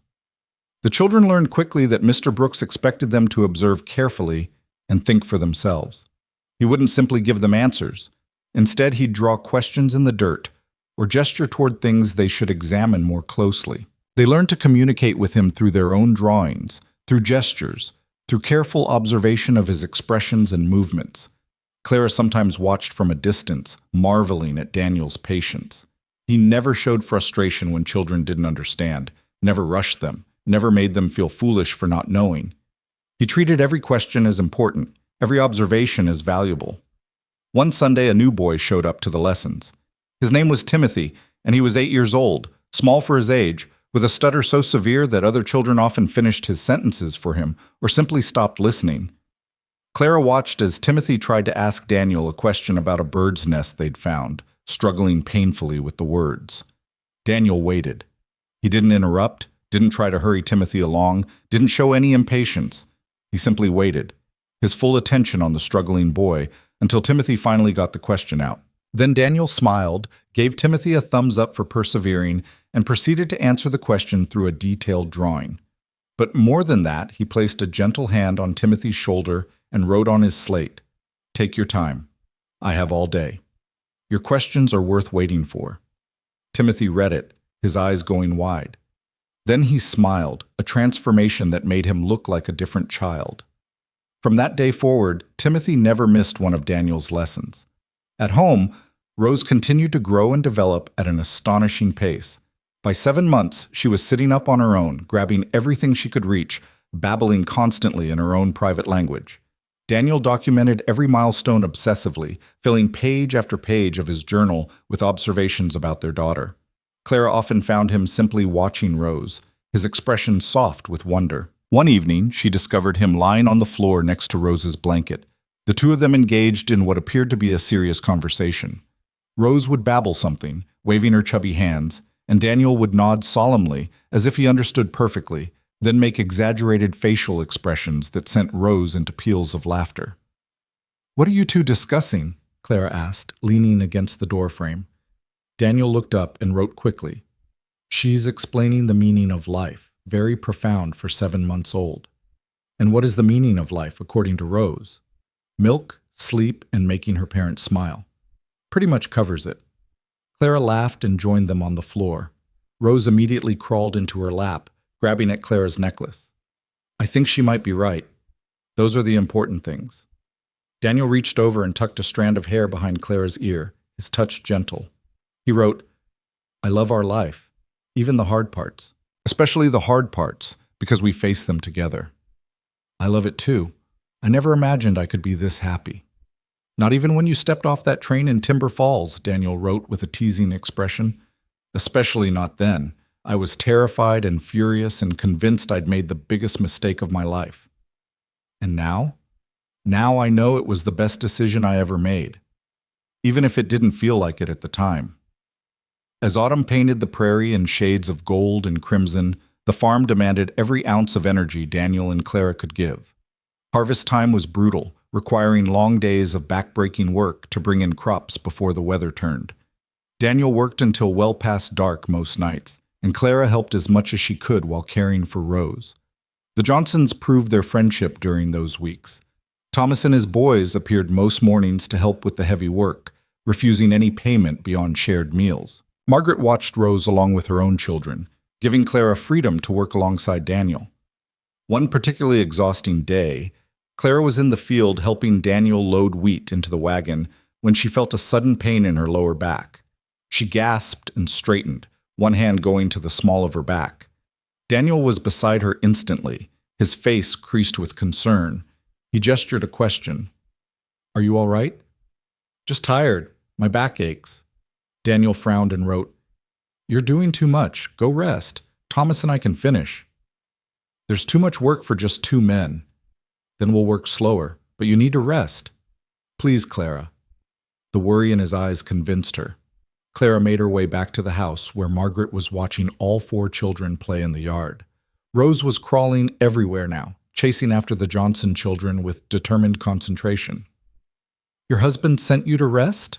Margaret asked knowingly. "Is it that obvious?" "He watches you like a hawk. Noticed you favoring your back before you did, I'd wager." Margaret gestured to the porch chair. "Sit. I'll bring you tea." Clara sat gratefully watching Rose play. The baby had grabbed Alice Johnson's skirt and was using it to pull herself up to standing, wobbling dangerously but grinning with triumph. "She's going to be walking soon," Margaret observed, returning with tea. "They grow so fast. Seems like just yesterday you were telling me you were expecting." "Sometimes it feels like Rose has always been here. I can barely remember life before her." "That's the way of it with babies. They change everything so completely that you forget there was ever a different normal." Margaret paused, then added carefully, "Can I ask you something personal?" Clara tensed slightly but nodded. "Of course." "Are you happy, truly happy, or do you ever regret coming here, marrying Daniel?" Clara looked at her friend in surprise. I'm happier than I ever thought possible. Why would you ask that? Because I see how hard you work, how much you've had to adapt, and I know people still talk, still wonder how you manage with a husband who can't speak. I just wanted you to know that if you ever needed to talk, to complain, to admit it's difficult sometimes, I'd listen without judgment. Clara felt tears spring to her eyes, not from sadness, but from the unexpected kindness of the offer. It is difficult sometimes, not because of Daniel's silence, but because life is difficult. Marriage is work. Farming is brutal. Being a mother is exhausting. But those difficulties have nothing to do with whether Daniel can speak. You really love him, don't you? More than I can express. He's the best man I've ever known. Kind, patient, hardworking, honest. He makes me feel valued, protected, cherished. And the way he is with Rose, Clara's voice caught. The way he loves our daughter is the most beautiful thing I've ever witnessed. Margaret smiled and patted Clara's hand. I'm glad. You both deserve happiness. The harvest season ended successfully, with better yields than Daniel had projected. He sold most of the crops at good prices, keeping back enough for their own needs and seed for next year. For the first time since buying the farm, Daniel had enough profit to make real improvements instead of just scraping by. He spent hours poring over catalogs, making lists, calculating costs. Finally, one evening, he showed Clara his plans. He wanted to expand the barn, buy 2 more milk cows, invest in better equipment that would make the farm more efficient. But there was one item on the list that made Clara's breath catch: a piano. She looked up at him in shock. Daniel, we can't afford a piano, and I don't even know how to play. Daniel wrote, You told me once that your mother played, that you always wished you could learn. I want to get you one. And lessons, if there's a teacher in town. But the money should go to the farm, to things we need. We need joy too. We need music. And I want to give you this. Clara felt tears streaming down her face. You already give me everything. You don't need to buy expensive gifts. It's not about need. It's about want. I want to hear music in our home. Want Rose to grow up with it. Want you to have something beautiful that's just yours. You're something beautiful that's mine. And you're mine, but you still deserve a piano. The piano arrived in late October, transported carefully from the railroad station in a special wagon. It took 6 men to move it into the house, and Clara worried the entire time that it would be damaged. But finally, it sat against the wall in the main room, dark wood gleaming in the lamplight. Daniel hired Mrs. Henderson, who'd once taught piano in Philadelphia, to give Clara lessons. Twice a week, Martha came to the farm and patiently taught Clara the basics: how to read music, how to position her hands, how to make the keys produce the sound she wanted. Clara proved an eager, if not particularly talented student, but she practiced diligently, determined to master this gift Daniel had given her. And slowly, haltingly, at first, but with increasing confidence, music began to fill the farmhouse. Daniel would sit with Rose in his lap, watching Clara practice, his face radiant with contentment. Rose would bounce and clap her hands whenever Clara played, delighted by the sounds. Sometimes Daniel would place his hand flat on the piano while Clara played, feeling the vibrations travel through the wood. One evening, after Clara had been practicing a simple lullaby, Daniel wrote, Thank you for bringing music into our home. It fills up the spaces my silence creates. Your silence doesn't create empty spaces, Clara protested. It creates peace, contemplation, room for other sounds to be heard. Then the music fills the peaceful spaces, makes them even better. Clara kissed him softly. You make everything better, you know that? Daniel smiled and wrote simply, You do the same for me. Winter arrived early that year, bringing snow in November and temperatures that plummeted below freezing. The family settled into their winter routine, Daniel caring for animals and maintaining equipment, Clara managing the household and Rose, both of them reading by the fire in the evenings while Clara practiced piano whenever Rose napped. Rose celebrated her first birthday in late November. Clara baked a small cake, and the Johnsons came over to celebrate.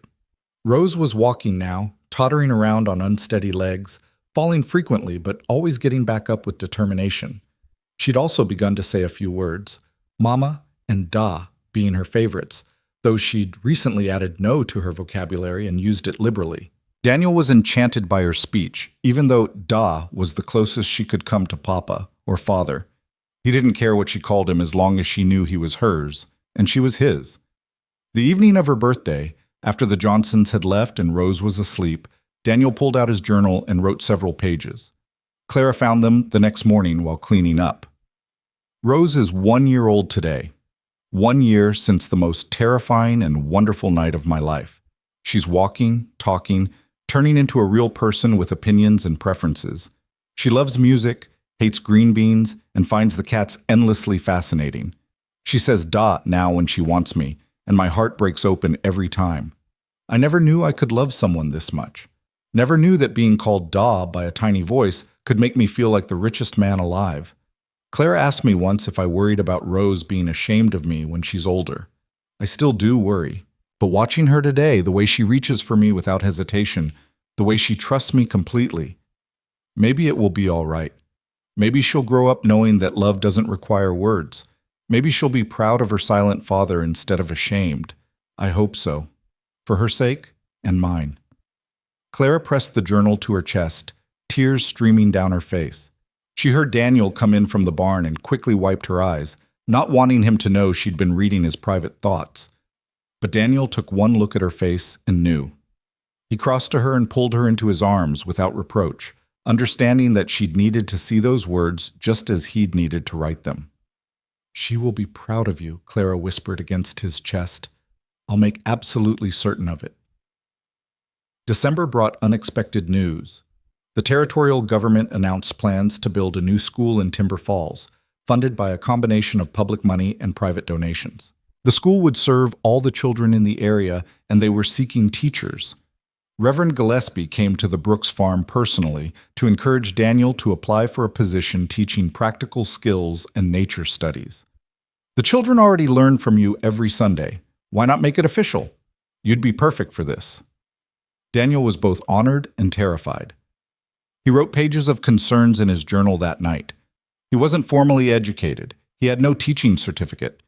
How could he manage a classroom when he couldn't call children to order or read aloud or do any of the things traditional teachers did? Clara listened to his fears, then said firmly, "You can do this. More importantly, you should do this. Those children need a teacher who shows them that challenges can be overcome, that different doesn't mean incapable. Apply for the position. Let them decide if you're qualified." After much internal debate, Daniel did apply. He submitted a letter Clara helped him write, explaining his qualifications, his experience with the Sunday lessons, his philosophy of teaching through demonstration and observation. He included testimonials from parents whose children attended his Sunday sessions, from Reverend Gillespie, even from Thomas Johnson. The waiting was agonizing. 2 weeks passed with no word. Daniel tried to focus on farm work and preparations for Christmas, but Clara could see the tension in his shoulders, the worry in his eyes. Then, 3 days before Christmas, a letter arrived. The school board wanted to interview Daniel, to see him teach a demonstration lesson with actual students. If that went well, the position would be his. Daniel stared at the letter for so long that Clara finally took it from his hands. "This is good news," she said. "They're giving you a chance." But Daniel wrote with shaking hands. "What if I fail? What if I prove everyone right who said I couldn't do this?" "Then you'll have tried, which is more than most people can say. But you won't fail. I've seen you with those children. You were born to teach them." The demonstration lesson was scheduled for the first week of January. Daniel barely slept the night before, though whether from excitement or terror, Clara couldn't tell. She helped him prepare materials, specimens of leaves and rocks and insects he'd collected, drawings he'd made, props for demonstrations. The morning of the lesson, Clara helped him dress in his best clothes, straightened his collar, and held his face between her hands. "Remember," she said softly, "you don't need to be like other teachers. You need to be yourself. That's what those children need to see." Daniel nodded, kissed her, and rose goodbye, and headed to town. Clara spent the entire day in anxious anticipation. She tried to distract herself with housework and caring for Rose, but her mind kept drifting to Daniel, wondering how the lesson was going, hoping the school board could see what she saw when she watched him teach. When Daniel finally returned in the late afternoon, Clara couldn't read his expression. He looked exhausted, emotionally drained, but there was something else there too, something that might have been hope. "Well?" Clara demanded as soon as he walked through the door. "How did it go?" Daniel pulled out his notebook, but his hands were shaking too badly to write clearly. Finally, he managed, "They hired me. Starting next month. Part-time, 3 days a week. Teaching practical skills and nature studies to all grades." Clara screamed with joy, startling Rose, who'd been playing on the floor. She threw herself into Daniel's arms, laughing and crying simultaneously. "I knew it! I knew they'd see how wonderful you are!" But Daniel held her tight, and when they finally pulled apart, Clara saw tears streaming down his face. He wrote, "They said the children responded better to me than to any of the other candidates, that I had a gift for making learning engaging, that my methods were innovative and effective. Because they are. You're going to be the best teacher that school has ever seen." Daniel looked down at the notebook, then wrote something else. "This means something to me that I can't fully express. Being chosen for this, being trusted with their children, being valued for what I can do instead of limited by what I can't. You're valued everywhere, by everyone who knows you. But I'm so glad the school board recognized it too." That night, after Rose was in bed and the house was quiet, Clara and Daniel sat together on their bed with their shared journal between them. Clara wrote, "I'm so proud of you, not just for getting this job, but for having the courage to try for it in the first place. You've come so far from the man who met me at that train station, afraid I'd reject him for his silence." Daniel read it and wrote back, "I've come far because you came with me. Every step, every challenge. You believed in me when I didn't believe in myself. You defended me to people who judged me. You loved me when I thought I was unlovable.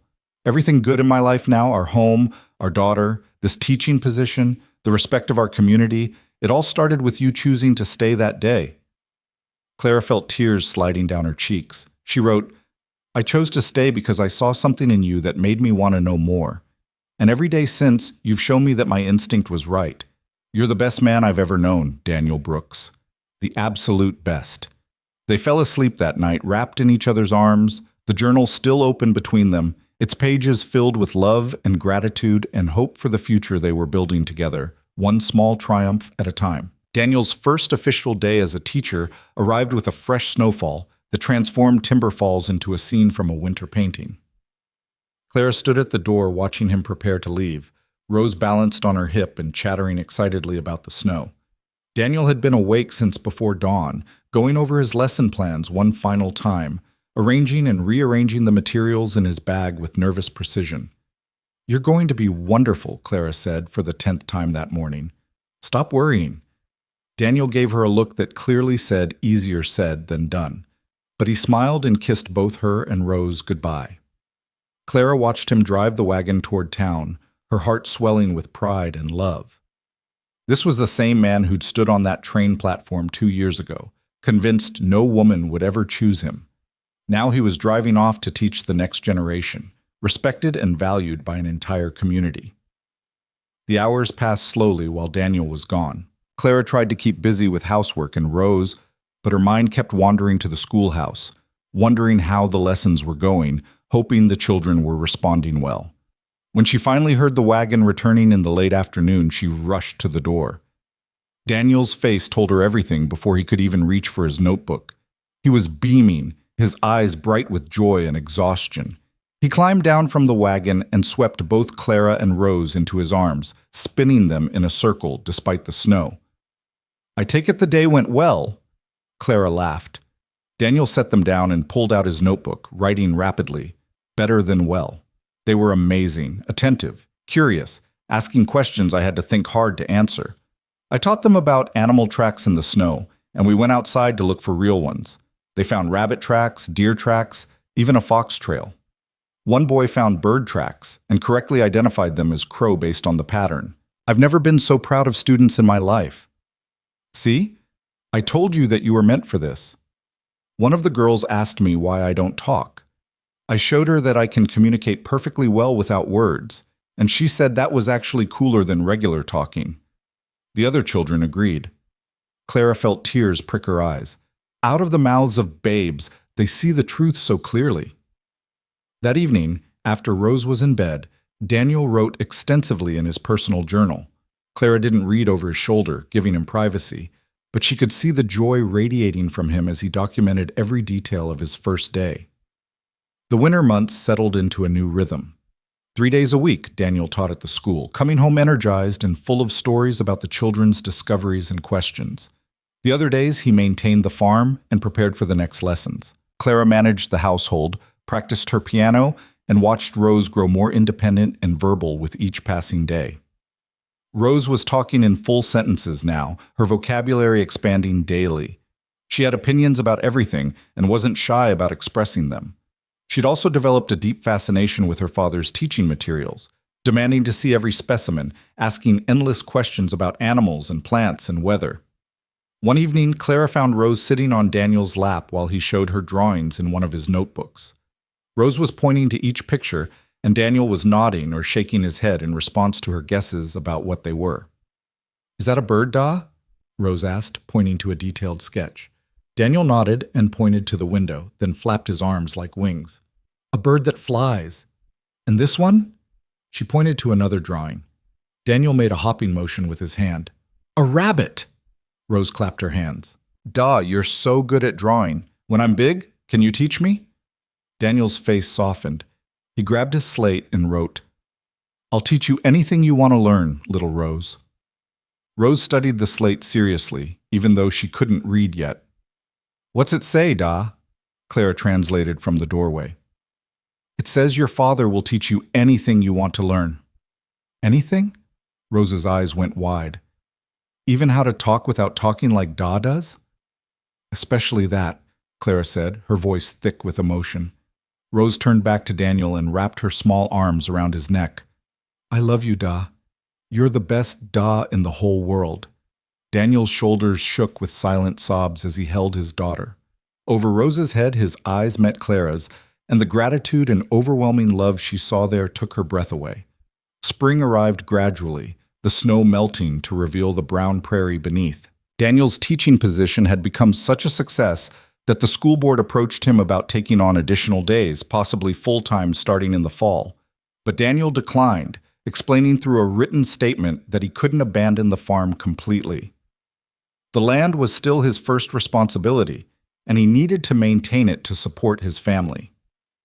The board understood and compromised by asking him to continue part-time, but also to conduct special Saturday workshops for any community members who wanted to learn his methods of observation and nature study.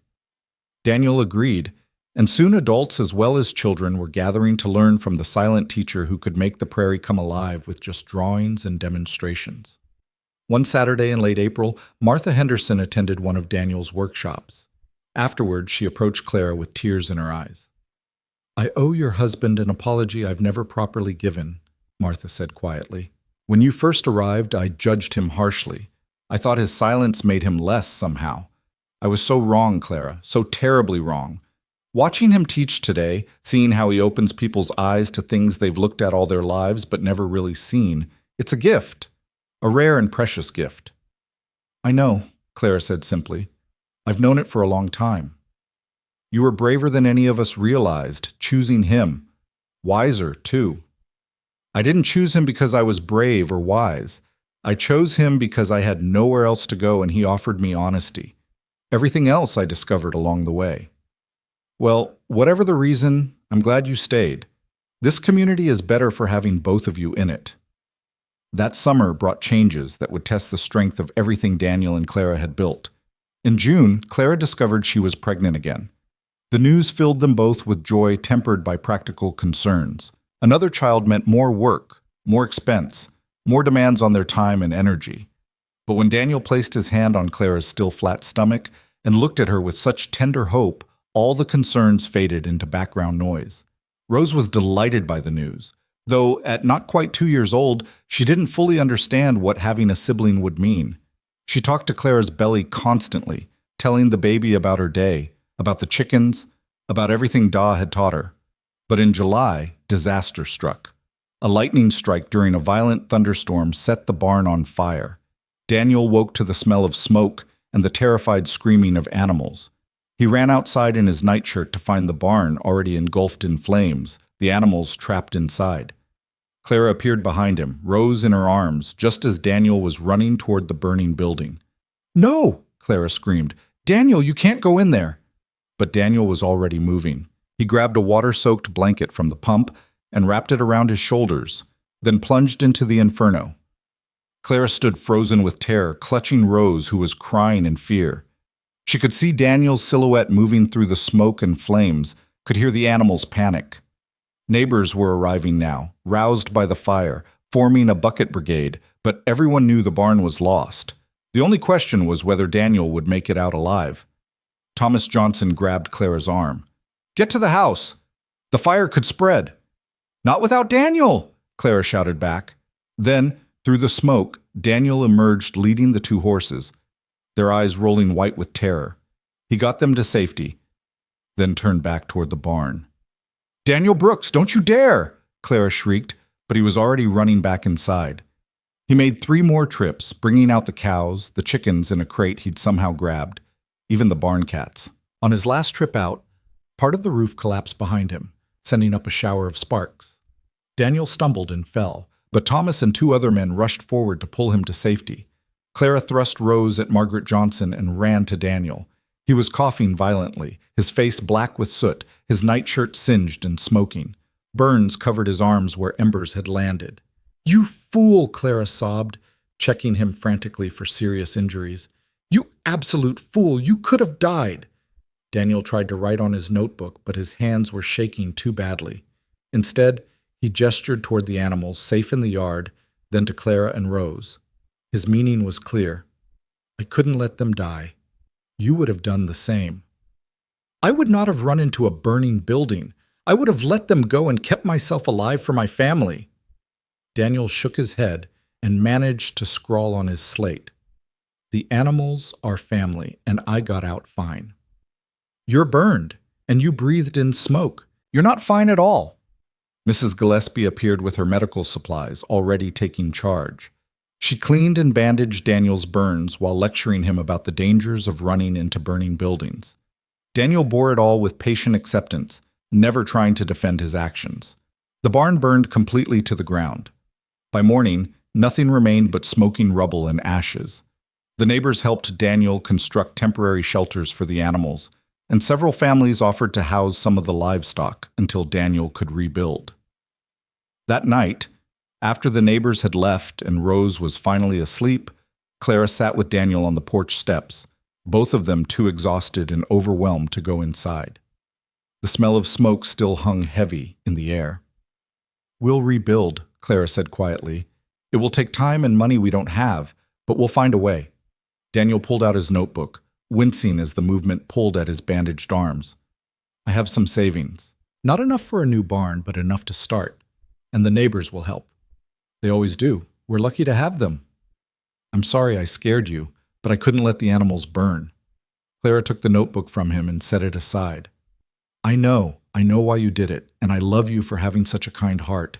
But Daniel, I need you to understand something." She took his face in her hands, forcing him to look at her. "You are the center of our family. Rose needs her father. This baby needs its father, and I need my husband. No animal, no building, nothing is worth your life. Do you understand me?"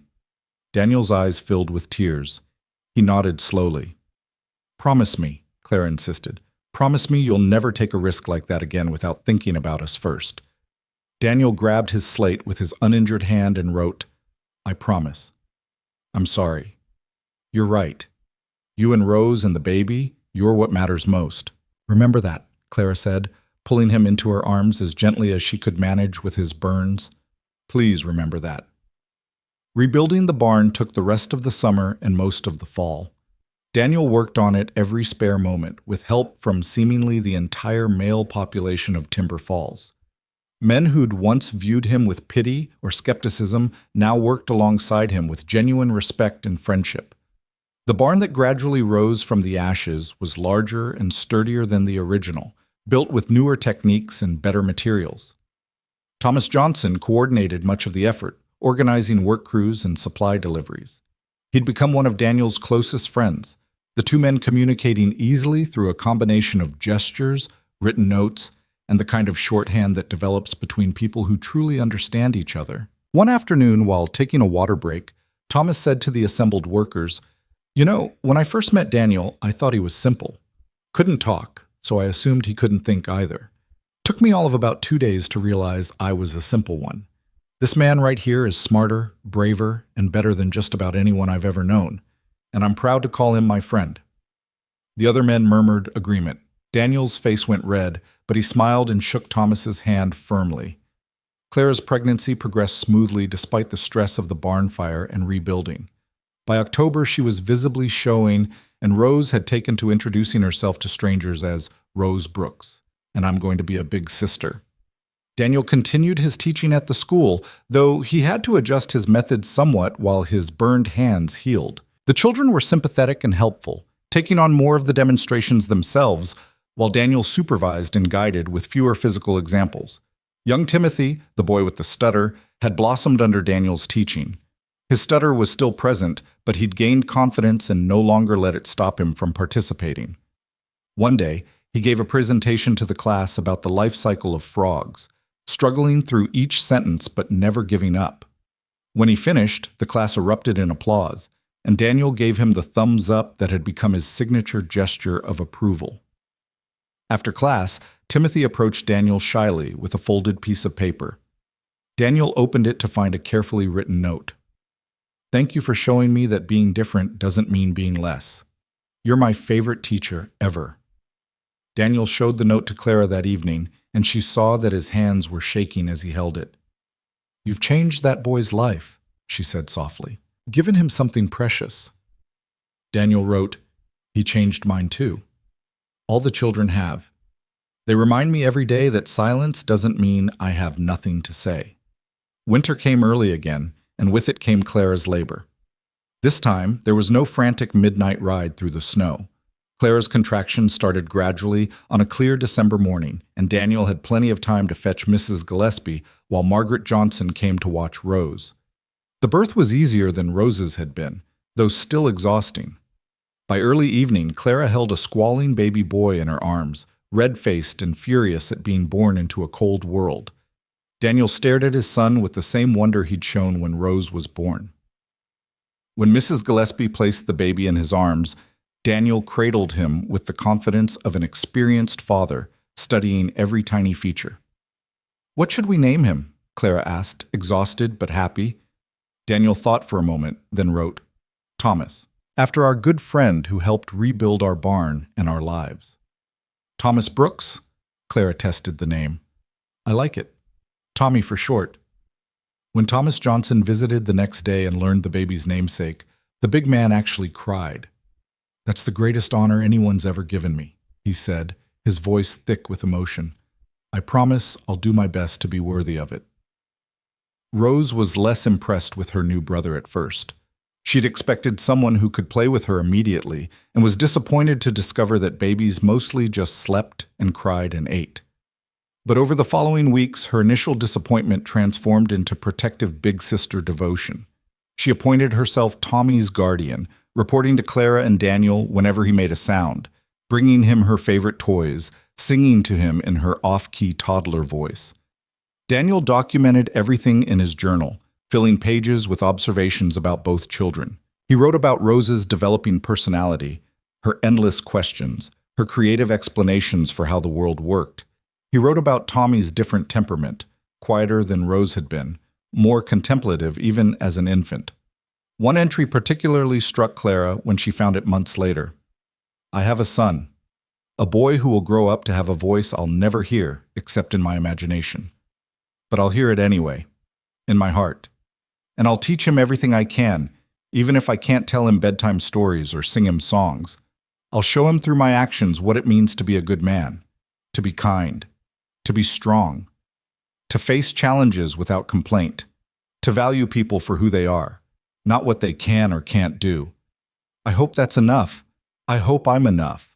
Clara held the journal close, tears streaming down her face.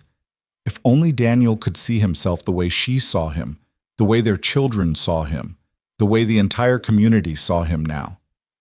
He was more than enough. He was everything. The years that followed were full of work, joy, challenges, and growth. The farm prospered under Daniel's careful management. Rose started school when she turned 5, quickly becoming one of the top students in her class. She had her father's gift for observation and her mother's love of learning, a combination that made her teachers predict great things for her future. Tommy grew into a quiet, thoughtful boy who seemed to understand his father's silence instinctively.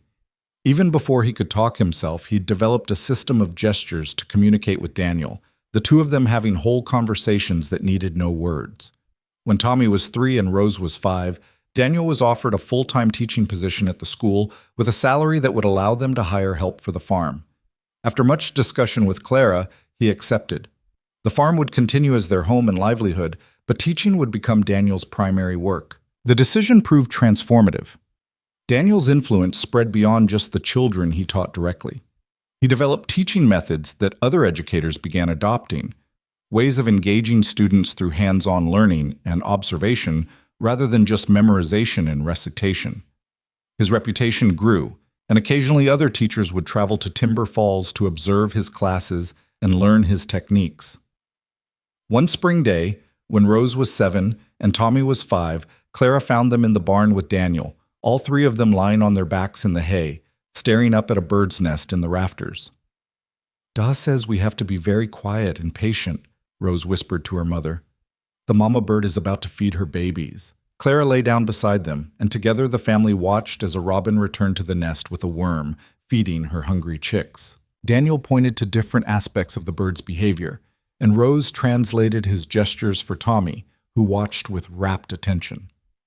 "This is why Da is the best teacher," Rose said seriously, "because he shows us how to see the world, not just look at it." Clara's heart swelled watching her daughter articulate something so profound. Rose had never once expressed embarrassment about her father's silence. If anything, she seemed to view it as a point of pride, something that made him special rather than lacking. That evening, after the children were in bed, Clara and Daniel sat together on the porch as they'd done so many times before. The prairie stretched endlessly before them, painted in sunset colors. Daniel reached for Clara's hand and she intertwined her fingers with his. "Do you ever think about that day at the train station?" Clara asked. "When I almost left?" Daniel smiled and pulled out the notebook he still carried everywhere.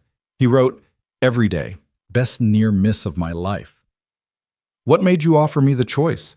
Most men would have just expected me to accept the situation." "Because I wanted you to choose freely, wanted you to stay because you wanted to, not because you had no other option, even though I was terrified you'd leave. I'm glad I stayed. I'm glad you gave me that choice." "Are you happy, Clara? Truly happy?" Clara looked at her husband. This man who'd been labeled simple, limited, less than by people who couldn't see past his silence.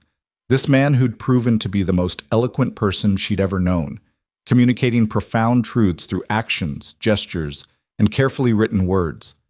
This man who'd given her a home, a family, a purpose, and a love deeper than she'd imagined possible. "I'm happier than I ever dreamed I could be," she said honestly. "This life, this family, you, it's everything I never knew I wanted." Daniel pulled her close, and they sat in comfortable silence as the stars began to appear. In the house behind them, their children slept peacefully. Around them, the prairie that had once seemed so foreign and threatening now felt like home. The following summer brought an unexpected visitor. A telegram arrived announcing that Clara's aunt from Boston was coming west on business and wanted to visit. Clara hadn't seen or heard from her aunt in nearly 8 years, not since leaving for the Dakota Territory. The visit was tense from the start. Aunt Helen stepped off the train in Timber Falls looking pinched and disapproving, her expensive traveling suit and city manners out of place on the dusty platform. She examined the town with barely concealed disdain, and her expression when she met Daniel spoke volumes about her opinion of Clara's choices. At the farm, Helen's criticism was constant. The house was too small, the furniture too simple, the farm too isolated. And Daniel, well, she didn't say much about Daniel directly, but her pitying looks at Clara said everything. The breaking point came at dinner on the second day of her visit. Rose was telling a story about something exciting that had happened at school, And Daniel was responding with animated gestures that made Rose laugh. Tommy was watching his father with adoring eyes, clearly planning to mimic the gestures later. Helen watched this exchange with growing displeasure before finally setting down her fork. "Clara, might I speak with you privately?" In the bedroom, Helen dropped all pretense of civility. "I came here thinking you might have made the best of a bad situation, but I can see I was wrong. You're living like a peasant, married to a man who can't even speak to his own children. It's not too late, you know. You could come back to Boston with me. I have connections who could help you get a divorce and—" "Stop," Clara said quietly, her voice like steel. "You need to stop right there." "But Clara, surely you see—" "What I see is a woman who's spent her entire life judging people by superficial measures. My husband is worth 10 of any man you'd consider suitable. He's kind, hardworking, intelligent, brave, and he loves our children and me with his whole heart. Our life here is rich and full and meaningful. We have friends, community, purpose. My children are happy and healthy and growing up surrounded by love." "But he can't speak," Clara interrupted. "That's all. He can't make sounds come out of his mouth, but he communicates more clearly than most people who never stop talking. He teaches children to see the world with wonder. He's rebuilt a farm from almost nothing. He saved lives during that barn fire. He's respected throughout this territory as a man of integrity and skill." Helen looked shocked. "You actually love him?" "Of course I love him. Did you think I was just making the best of things?" "Daniel is the best thing that ever happened to me. Marrying him was the smartest decision I ever made. Even though his silence doesn't make him less," Clara's voice rose. "It's just one characteristic among many. And honestly, I've learned more from his silence than I ever learned from all the chatter in Boston drawing rooms.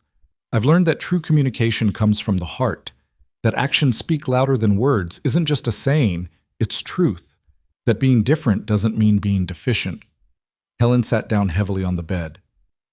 "I came here to rescue you, to save you from what I assumed was a desperate situation. I don't need rescuing. I need you to either respect my husband and our life together or leave." After a long moment, Helen said quietly, "I'm sorry. I judged without understanding. That seems to be a family failing. Your father did the same thing to you after your mother died, judged you harshly for not being what he expected, rather than seeing what you actually were." The unexpected apology and insight into her father left Clara momentarily speechless. "May I ask you something?" Helen continued. "Are your children happy, truly? Come see for yourself." They returned to the dinner table where Daniel was showing Rose and Tommy how to fold napkins into different animal shapes. The children were giggling, trying to copy his movements, completely absorbed in the simple joy of playing with their father. Rose looked up when Clara and Helen entered. "Mama, Da showed us how to make a swan. Look!" She held up her crumpled attempt proudly. "That's wonderful, sweetheart," Clara said. Tommy tugged on Daniel's sleeve and pointed to his own napkin creation. Daniel examined it seriously, then gave his signature thumbs up. Tommy beamed with pride. Helen watched this scene with an expression Clara couldn't quite read. After dinner, she approached Daniel directly for the first time. "Mr. Brooks, I owe you an apology. I came here with preconceptions about you and your life with my niece. I was wrong. Clearly, you've given Clara and your children a good life, a happy life. I hope you can forgive an old woman's prejudices." Daniel pulled out his notebook and wrote carefully. "Everyone makes assumptions sometimes. What matters is being willing to change them when shown they're wrong. Thank you for being willing to see past my silence." Helen read the note and actually smiled. "Clara is very lucky to have found you, or perhaps you're both lucky to have found each other." Daniel wrote, "I'm the lucky one, every single day." Helen's visit ended far more pleasantly than it had begun. Before she left, she pulled Clara aside one final time. "I was wrong about everything," she said simply. "You have a beautiful family and a good life. Your mother would be proud of who you've become." After Helen's train departed, Clara returned to the farm to find Daniel on the porch with both children. Rose was reading aloud from one of her school books, while Tommy played with wooden animals Daniel had carved. Daniel looked up as Clara approached, a question in his eyes. She apologized, Clara said, settling beside him. Really apologized. And she saw what I've known all along, that we have something special here. Daniel smiled and wrote, "We do. Against all odds, we built something real. More than real, we built something beautiful." That night, Clara wrote in their shared journal, 8 years ago, I stepped off a train in the Dakota Territory expecting a simple beginning and finding instead a man who couldn't speak. I almost left. I almost let fear and disappointment send me back to a life that was slowly killing my spirit. Thank goodness I stayed. Thank goodness I chose to see past what you couldn't do to what you could. Because what you've given me, what we've built together, is worth more than all the words ever spoken. Our children are growing up knowing that love doesn't need a voice, that communication goes deeper than language, that their father's silence taught them to listen more carefully, to observe more closely, to value substance over style. They're better people because of you, Daniel. And so am I. Years continued to pass, marked by the changing seasons, the growing children, the deepening roots of family and community. Rose grew into a thoughtful young woman who wanted to become a teacher like her father. Tommy developed a gift for drawing and storytelling, using words to express things his father couldn't speak but could show through actions and gestures. The farm thrived. The school where Daniel taught became known throughout the territory for its innovative methods, and the Brooks family became a fixture in Timber Falls, respected and loved by everyone who knew them. On their 10th wedding anniversary, Daniel surprised Clara with a gift. He led her outside at sunset to find a new wooden swing hanging from the large oak tree near the house. Carved into the seat were the words, "For Clara, who chose to stay and made all my dreams come true." Clara sat on the swing, and Daniel stood behind her, pushing gently. They'd done this when they were first married, Clara remembered, but back then everything had been uncertain and new. Now, a decade later, the uncertainty had transformed into confidence, the newness into deep, abiding love. "Do you remember what you wrote in your notebook that first day?" Clara asked. "You said you needed a wife to help with the farm, and because you were lonely." Daniel came around to face her, pulling out his ever-present notebook. He wrote, "I was wrong. I didn't need a wife. I needed you, specifically you. And I didn't know it until you were standing in front of me." "How could you have known? We were strangers." "Some things you know in your bones before your brain catches up. I knew you were strong when you didn't get back on that train. I knew you were brave when you defended me to those women. I knew you were the one when you chose to stay even after I gave you every reason to leave." Clara stood and wrapped her arms around her husband. "I love you, Daniel Brooks. I love you more today than I did yesterday, and I'll love you more tomorrow than I do today." Daniel held her close, his hand coming up to cup the back of her head, his heart beating steady and strong against her cheek. No words passed between them because none were needed. After 10 years together, they'd developed a language all their own, built on trust and love, and the profound understanding that comes from truly seeing another person.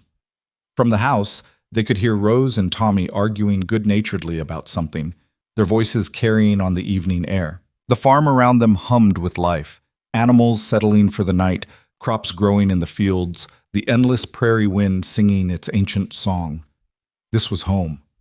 Not the place Clara had imagined for herself all those years ago in Boston, but something infinitely better. A home built on honest foundation, strengthened by shared struggles, enriched by love that had grown deeper with time. Clara had stepped off that train expecting a simple beginning, a practical arrangement, a solution to her problems. Instead, she'd found her purpose, her family, her heart's true home. She'd found a man whose silence spoke volumes about character, integrity, and the kind of love that didn't need fancy words or grand gestures. A love that showed itself in patient teaching, gentle touches, careful notes, and the daily choice to show up and keep building something beautiful together. The sun set over the prairie, painting the sky in brilliant shades of orange and pink and purple. Daniel and Clara stood together watching it, his arm around her shoulders, her head resting against his chest. They didn't need to speak to know what the other was thinking, didn't need words to share this moment of perfect contentment. Behind them, their children's laughter rang out as Rose chased Tommy around the yard. Before them, the endless prairie stretched toward tomorrow. And between them, the silence that had once seemed like an obstacle had become the foundation of something stronger than any words could express. A love built not on what was spoken, but on what was shown. Not on promises made, but on promises kept. Not on the voice of one man, but on the beating of two hearts that had learned to speak the same language. The language of home, of family, of devotion that echoed louder than any words across the wide Dakota sky. This was their story. Not the one either of them had planned, but the one they'd written together through years of patience, struggle, joy, and unwavering commitment. And it was more beautiful than any fairy tale, more meaningful than any romance, because it was real and hard-won and entirely theirs. Clara looked up at her husband's face, weathered by years of prairie sun and wind, creased with smile lines around his eyes. She reached up and touched his cheek, and he turned to kiss her palm. "Thank you," she whispered, "for everything, for giving me a chance, for being patient, for loving me and our children so completely." Daniel smiled and pulled out his notebook one final time, writing the words that summed up everything they'd built together, everything they'd become. The words were simple, but they contained multitudes. "You chose to stay. That changed everything." Clara read them through tears of joy, understanding the profound truth they held. She had chosen to stay. And in that choice, in that moment of courage on a dusty train platform so many years ago, she'd found not just a husband or a home, but herself. The woman she was meant to become. The life she was meant to live. The love that would carry her through every season, every challenge, every triumph yet to come. She'd chosen to stay, and it had made all the difference.